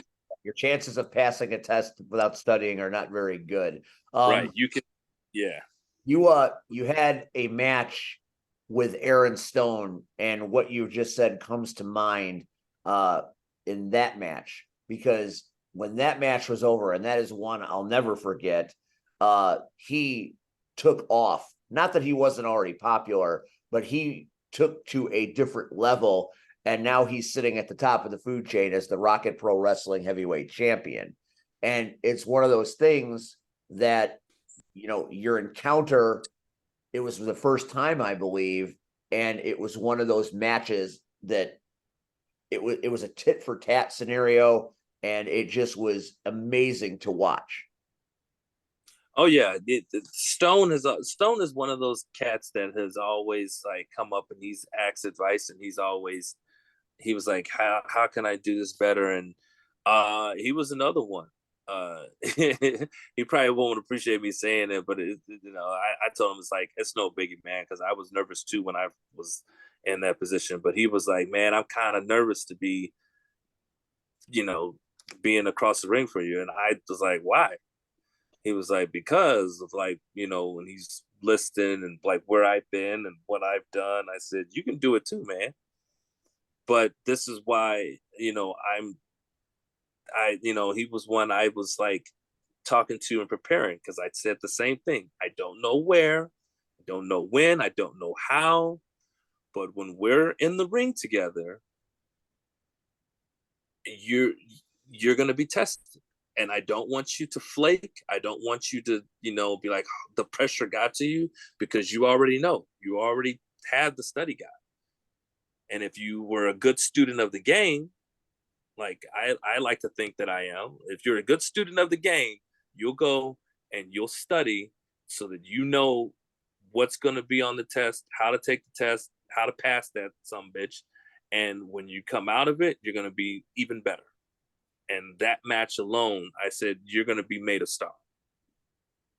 I said, this is what's going to make you. And, praise the Lord that that's exactly what happened. So I was actually happy for him, Pat, you didn't just put a scantron up on the picture, did you? Yes, he did. I was pulling back, man. It was Throwback Filling Thursday. those bubbles. Throwback Tuesday. Filling those bubbles, baby. Don't put C all the way down either. That don't count. You better have a number 2 pencil. That gets you 50% at best. At best. Hey, At Steve. best to get you 50%. But yeah. Kurt What Angle up, into the mix. Red, what do you want?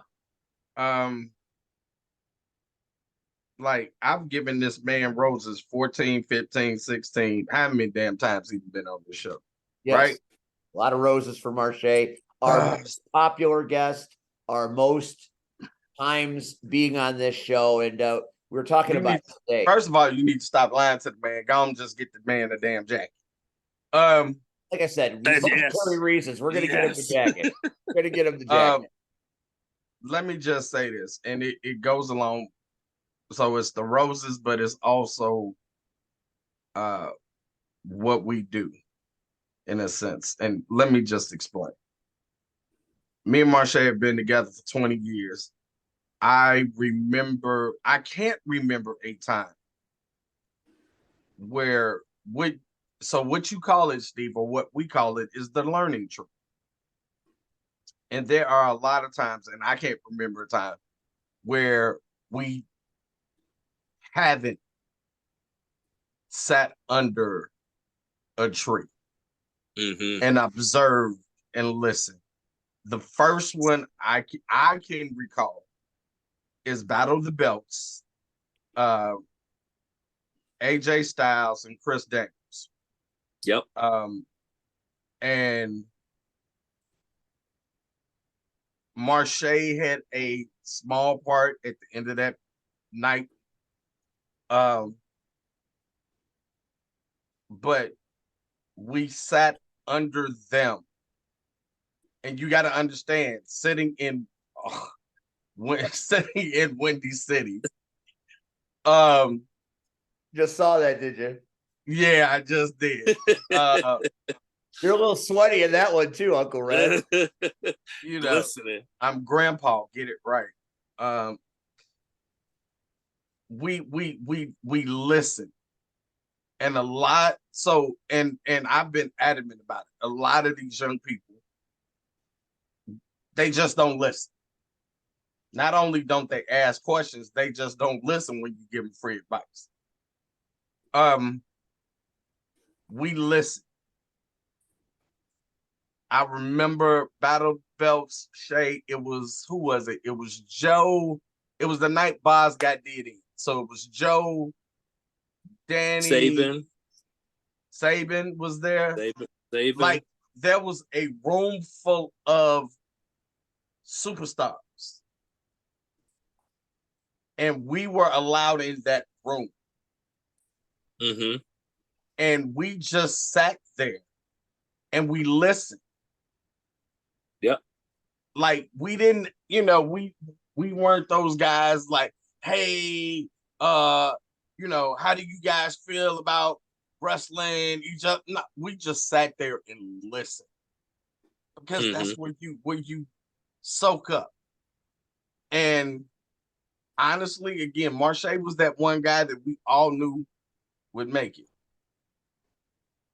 Not only because of his height and his talent, Marshe has always carried himself well.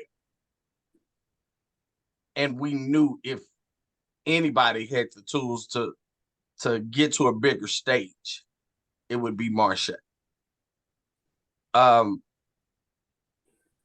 There is nothing better when I can tell people my journey started with you 20 years ago. Matter of fact, it'll be next month. It'll be Next 21, month. right? Journey's going to Yeah. end. Your journey's going to end on Saturday.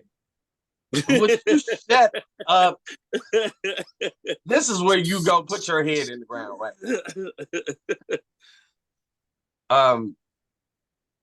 But I've told you, without Marshe, there's no red. I mean, you didn't necessarily bring me in, but you saved me. You saved my career when Cassius walked away, and we were sitting around like, what is the Cure gonna do now? Like that whole angle just was like, okay, it's gone. But yeah. Then we went to Vanguard. How about that? No, we didn't go to Vanguard. We went to. I mean, not right away. That was not right away. Not right away. But I would say Elite. No, we were doing Elite at the same time. Remember when Cassius walked away? Yeah. Me and you were the first two people this Sam, because I don't think Sam believed in us. Because other people were asking Sam if they could go work other shows. And Sam told them no. And I told Sam, I said, Sam, I have an opportunity for me and Marshe to go work a show. And I lied, said it was 3 hours away. And do we have his permission? And he was like, 3 hours? Go ahead. And that was, what was the name of that company, Marshe? God, I can't think of the name. But it was like only like 45 minutes away. Like it wasn't elite. It wasn't elite. But we met. I do remember we met Dave Rydell there, and there was some other people. Oh, -1. -1. That was -1. Yeah. And but I lied and told Sam it was 3 hours away, and Sam was like, "Oh, okay, don't worry about it. You guys aren't in the area." Like, dude, it's like 45 minutes from here, dude. But don't worry about it, But I think he didn't believe it, or believe in either one of us. And look at us, we're still going. And I'm saying all of that to say, Steve, Pat, Rion. That's what's gonna happen on Saturday, right there. That's the game right there. That's right after the Thanos snap. Bang. First of all, if Marshe can do that, if he do that to me and I get some hair on my head, he can do that all day long. Yeah. I miss my hair. When you sit under a learning tree with Marshe is going to be honest. He is going to be blunt. He's not going to cut any corners. No. And again, that's what's wrong with people nowadays. They want you to add the sugar to the castor oil before you feed it to them. Mm-hmm. And Marshe does not do that. Marshe, here, take the bottle, pour it in your mouth, take it. And that's why I love and respect him so much, because of his honesty, and he doesn't cut corners about it. And it's just not about wrestling. It's about life. When I have fucked up in my life, Marshe has told me I have fucked up. Say that on Saturday too. I did not. Hey, you fucked up. Steve, Sorry. Not me. you want to be the next Damian Gray? Nope. Oh, okay. When I fucked up,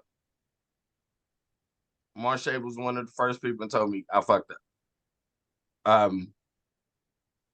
I didn't want to hear it. I didn't give a damn.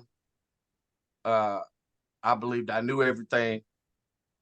And you hate when the young person is more right than you are. You think because you're the elder, know it all. Clearly, I didn't know shit. So I thank you. First of all, that is not George Michael. So why do I have hair blowing? Oh my God. Y'all in the hair pit right there. No, it's some dude with some hair. Like, who is it? Like, oh my God. Like, I wish Looks like one of those $6 million man Maskatron dolls. So thank you for this journey. I don't know if you'll be back on the show before my sabbatical. So I will say before your what? What word did you use? Sabbatical. Okay. Sabbatical.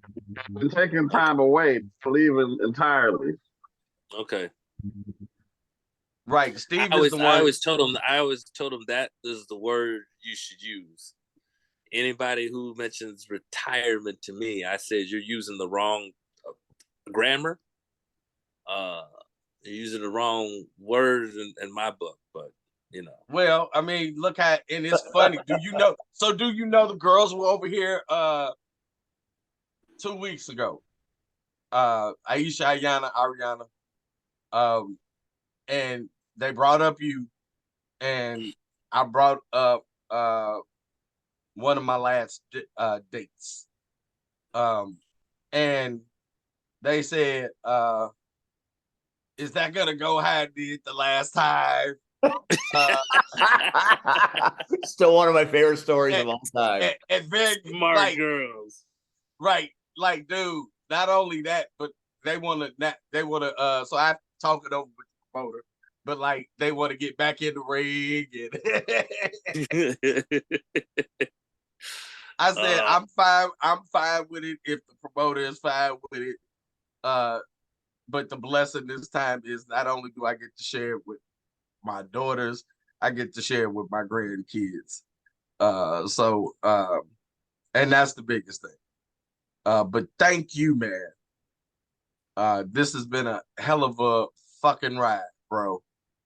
I never would have thought running up Avenue, what is it? M or whatever fucking avenue that was.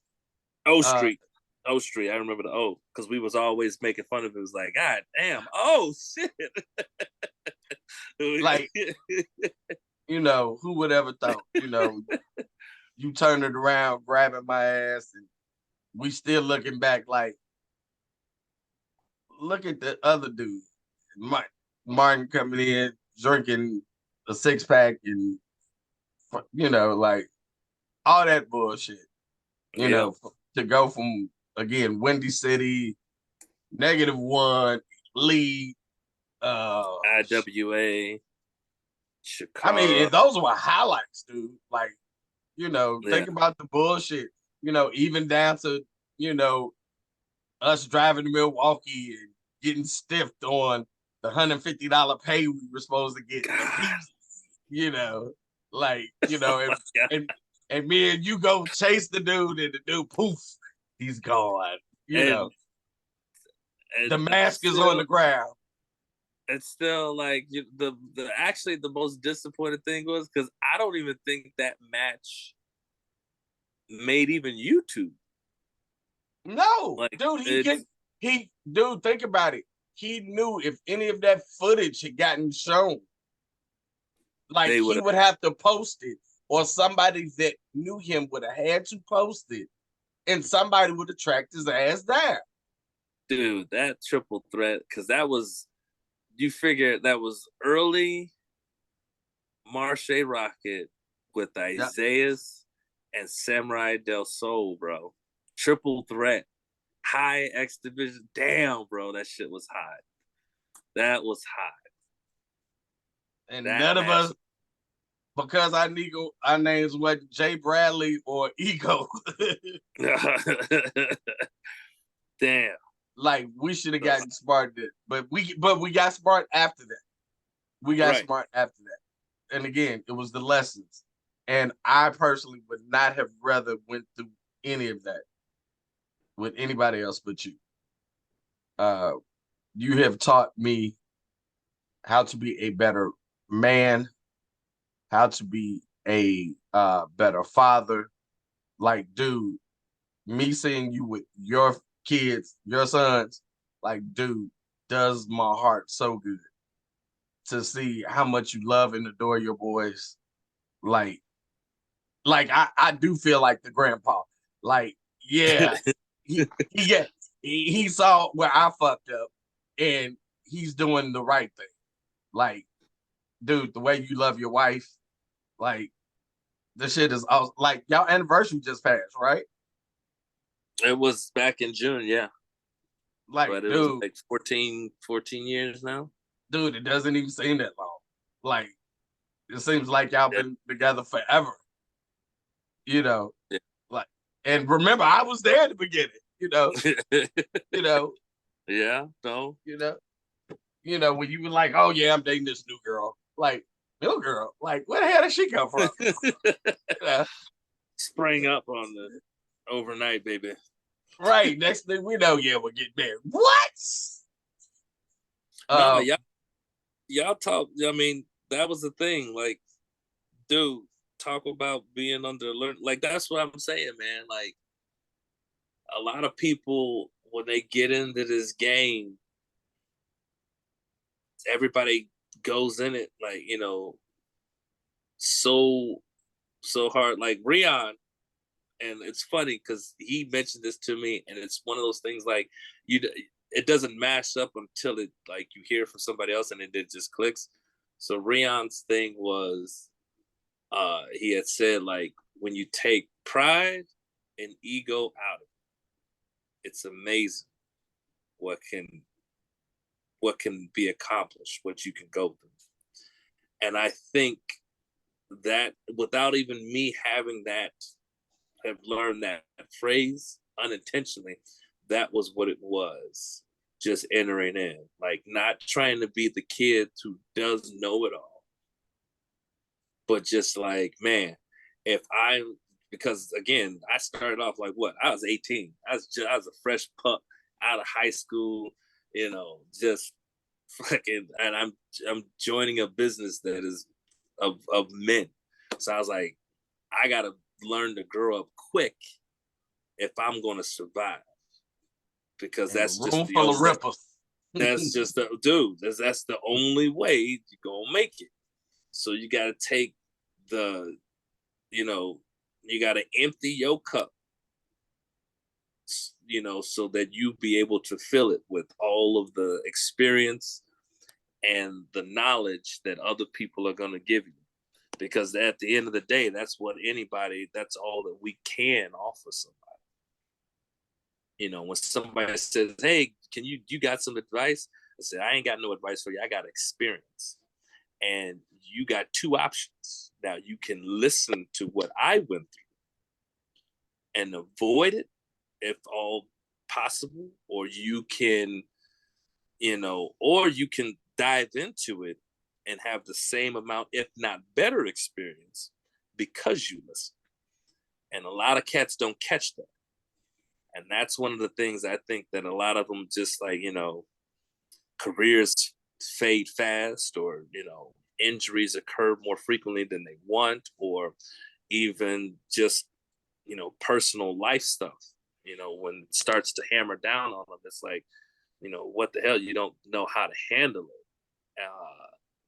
And to me, I was like having that in the back of my mind, like, man, if I'm going to survive this game, you better know how to play it. You better find some players that have been around, and whatever they can offer you, make sure you take hold of that, and, don't lose it. Just, build and build on stacks on that stuff. So, even before Cassius, I was just like, I was always like, shoot, y'all had the gatherings, the pay-per-views, Cassius' house down the street, and it was like, I was the young kid. I wasn't too much bigger than like the kids. Y'all was sitting up there raising yourselves. I was like in the mix, and I'm just like at the table, just soaking up, like doing the whole Bill Cosby, just like, so. But I dude, was that's I what was in there. Sometimes they even forgot, like, Marshe, you gonna speak on this? Like, no, I'm just listening, bro. I'm just listening. I'm just taking it all in. So, but that's what made you an awesome person to be around. And Rihanna, I know you had something to say. That's why, again, for me, it was just cool to have you around, because I already knew we were gonna have laughs. I already knew we were gonna have fun. The best time, again, when we did the Martin Lawrence, Will Smith thing, with Jasmine's boyfriend, that will forever go down in infamy, that I got you and Jazz and me. That boy. Right, dude, to me, that's the best. But to know that I have learned, and I never believed it. And now, as December is rolling quickly, it's not about how I finished. It's about my journey getting here. Mm-hmm. I've been blessed. I haven't had the best, but I have no regrets. Personal stuff, of course. Career-wise, for me to start when I was 30, trying to keep up with y'all young asses, like, I'm dead. I'm over.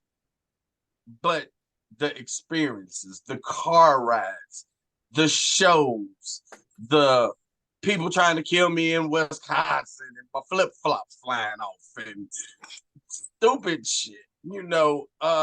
Again, maybe I die Saturday because Steve keeps trying to interject that part.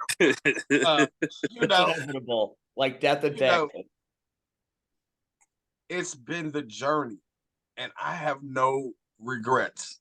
Like, when I'll say it like this: when my birthday rolls around this year, I can sit back for the first time and say, all of this shit was worth it.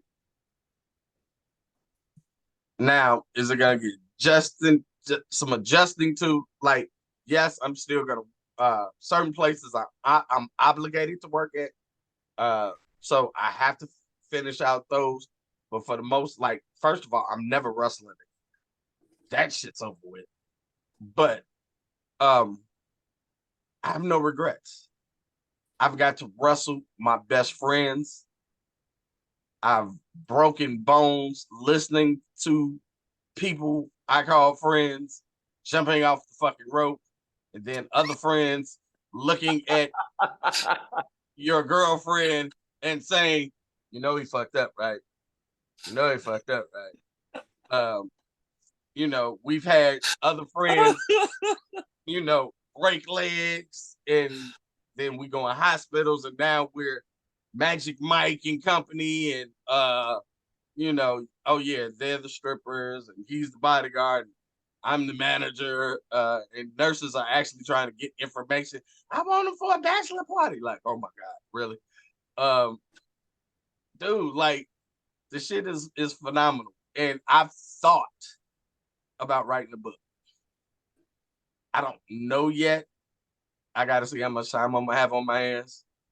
But you know, I'm gonna need you to sign a waiver. Because all the shit is in the book. It's gonna be in the book. Since don't nobody do shoot interviews anymore, I really want to do a shoot interview. Like I wanted to sit down with the four of us and do a shoot interview. Oh, like a dinner table type deal? It could have been a dinner table, or again, you know, like RF Video and all of them used to do. Well, let's do that shit. Why don't we do it? First of all, when are you gonna get all four of us in a room together? We'll figure it out. Y'all came close, didn't y'all? Because I was on here with, wasn't I on here with Jazz? I thought I was on here with, I thought Willie had made it. No, Willie wasn't on here. It was you. I think the most we got was you, Jazz, and Jay. Okay. Well, give it time. That's all I'm gonna say is give it time. I'm working on it. I'm working on it. That's a 2-hour sermon right there, boy. Dude, it ain't even, that's longer than 2 hours. That's longer than 2 hours. Like somebody literally have to keep us on task. Like, okay, talk about Windy City. That's bro. Talk about like we couldn't. Dude, there's so many stories, dog. So many outtakes, so many deleted scenes. There's so many stories, dog. Dude, I got overwhelmed just thinking about how many stories there are. For like every promotion, there's like 10. Like, dude, like the like, bro, it's like not even. Like Sunday, TW3 is gonna be at IPW, dude. And the promo alone of me telling you I went and got my nephew. Oh my God. And you know, I'm trying to convince you, and he comes around the corner. And I had to find that video, and it's upstairs, so I found the DVD. And like, dude, the look on your face when he walks up, and he's a good size now, but people don't understand he wasn't that size then. Like, you know, he was like this size. He wasn't the 80s baby back then. No, he was the 125 soaking wet baby, you know. And Marshe's look was priceless. Like Red, where's the Brock Lesnar at? I'm like, is it?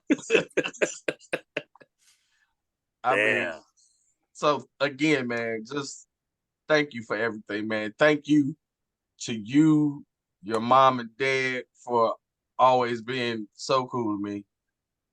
Your lovely wife, your boys. Just thank you, man, for opening your heart and letting my old ass in. I appreciate you more than you know, bro.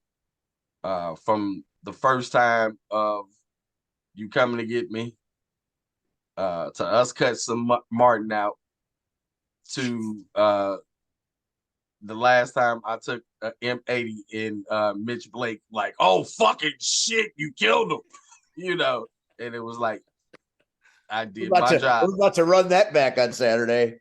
No, again, you only get one. All right, Video. Damn, really, Pat? Really going there?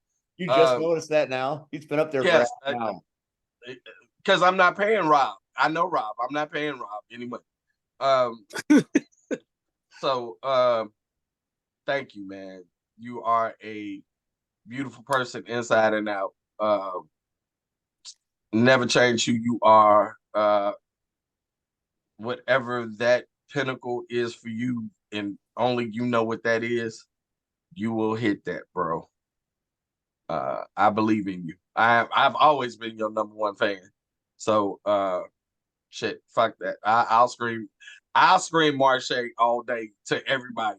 I do it at work. You know that. Hell, my boss is still waiting for you to let go of yo over there and like, come on over here. I'm like, nah, he happy where he at. I was ain't conductive. Hours don't work for him, sir. So, but again, I appreciate you, bro, and I love you so much. Right back at you.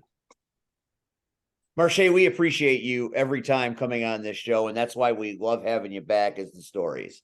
You never fail to entertain, enlighten, and go all day. And that's why we love you. That's why we appreciate you. And that's why at some point in the future, it's going to come. You're going to come to a show, and I'll be holding the jacket. It's real. Okay.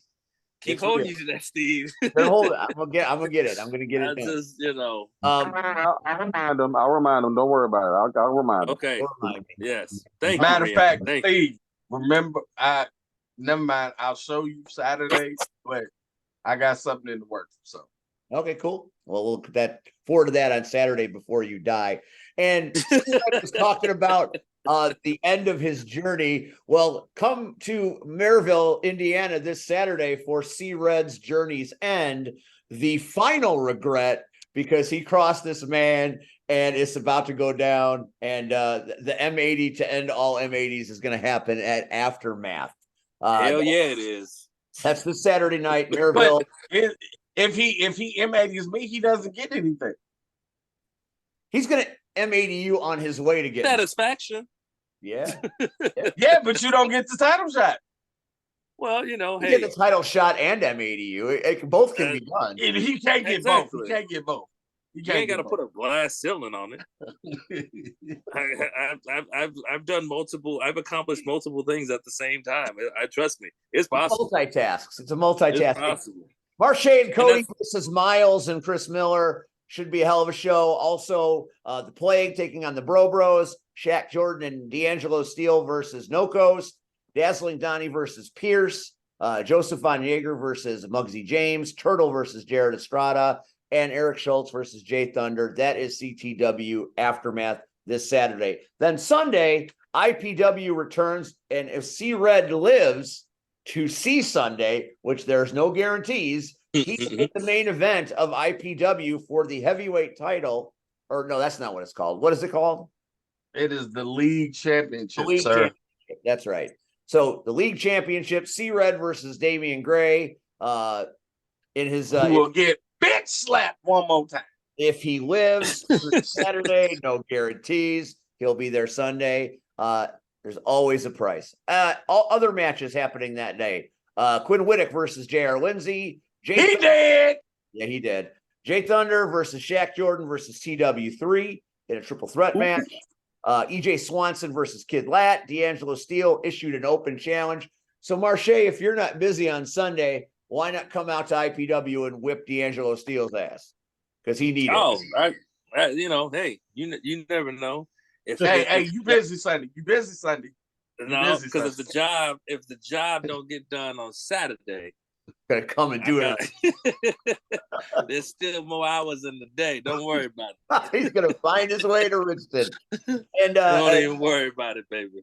Tag team championship match. We've got the Booze Brothers versus the Workhorses versus your new favorite tag team, not called the Final Level, Just Freaking Power, which should be a delight. Do you have a timeout as I'm closing the show, PX? That is bad form, sir. Or are you just going to stand there with Ryan Matthews' face? Say something. Oh, he wasn't calling time. I'm muted. All right. So, C-Red match with Damian Gray on Sunday, and you're a member of LIM. Yes, I am. So, the LIM wanted me to send along some messages to you as you're preparing for your match. This isn't going to be as long as the acceptance speech, is it? Because I don't know if I can handle it. No, it won't be. I promise. Okay, go ahead, grandson. So Double J Wait, offers some goddammit. advice. Hold on. Hey, hold on, Pat. I just want to put this out there for you. And I know this is going to sound crazy, but I still got to work tonight. And you can go ahead and say what you need to say. I'll I'm make just it quick. letting you I know. promise. Yeah, it's going to be quick. I promise. I'm up till tomorrow. I'm just letting you know. I'm just look. I've seen these before. So whatever you got to say, you got to say it. I get it, but goddamn it, I'm just telling you. Okay. All right, I'm gone now. All right, we'll make it quick. All right. So Run the clock. All right, Double J says, Red, aim for Damien's big ass head. It's so huge because it's swollen from when I punched him a lot back in high school. Smiley McGee says, good luck and do us all a favor and kick Damian Gray's ass. Danny says, Danny hasn't eaten today. Danny's hangry. So Danny's message to C-Red when he meets Damian Gray on Sunday is to channel your inner hanger. Slick Nick says, get saucy with it or get spicy with it. I don't know exactly what that means. Tony Gabagool says, I want to tell you all good luck, and we're all counting on you, with a picture of Leslie Nielsen. Myself, I would say, give me 1 second. God, I wish Travis was here to rein you in. Sir, you don't know what you wrote? You don't know what you about to say? These are No, your I know words. what I wrote. I had to find it. So if you look very... Wow. Oh. Okay. All right. Blow that up. What the hell is that? Blow that up. If you I look know really, exactly really, what that is. if you look really, really closely at that picture, that is from my high school yearbook, Damian Gray on the junior varsity wrestling team. So when I have said Damian Gray is from the neighborhood, Sir. I'm kidding. Marshe's yawning. You got Marshe yawning. We were all done, and now Marshe's yawning. God damn it, PX. Why you gotta be this way? So my overall... And he's still going. He's still No, I had to... going. What, I promise I'm almost done. Point being, What is Damian Gray is a scared child, and you're gonna whoop his ass. That's it. Bottom line. I'm this okay. Be done. Be gone. Okay. Thank you, Marshe Rockett. I'm sorry about the last 2 minutes. That I don't know what to say about that, but it's great. I'm happy that he got me in high school with Turtle and Saint and Steve Mike. I had to block some faces for anonymity. Well, this has been fun. Thank you, Marshe Rockett. As always, you are a treasure, and we appreciate you. Next week on this program, Hot Rod Daddy Andy, talking about Hot Rod Daddy Andy stuff. Thanks to the Chicago Knockouts, not only for fight ref Rion getting his ass kicked by Lucille Brawl, but for giving me a place to work for the last year. Knockouts for life. It's been a lot of fun, and thank you for having me. That's all for us. We'll see you next Tuesday night. Don't miss Crash Tested. Don't miss IPW. Thank you, Marshe Rockett. Final level for life. All day, half man, half amazing. For Red, Thank you, guys. For Red, PX, and Rion, I'm Steve, and we're the Power Hour saying so long for now. Good night.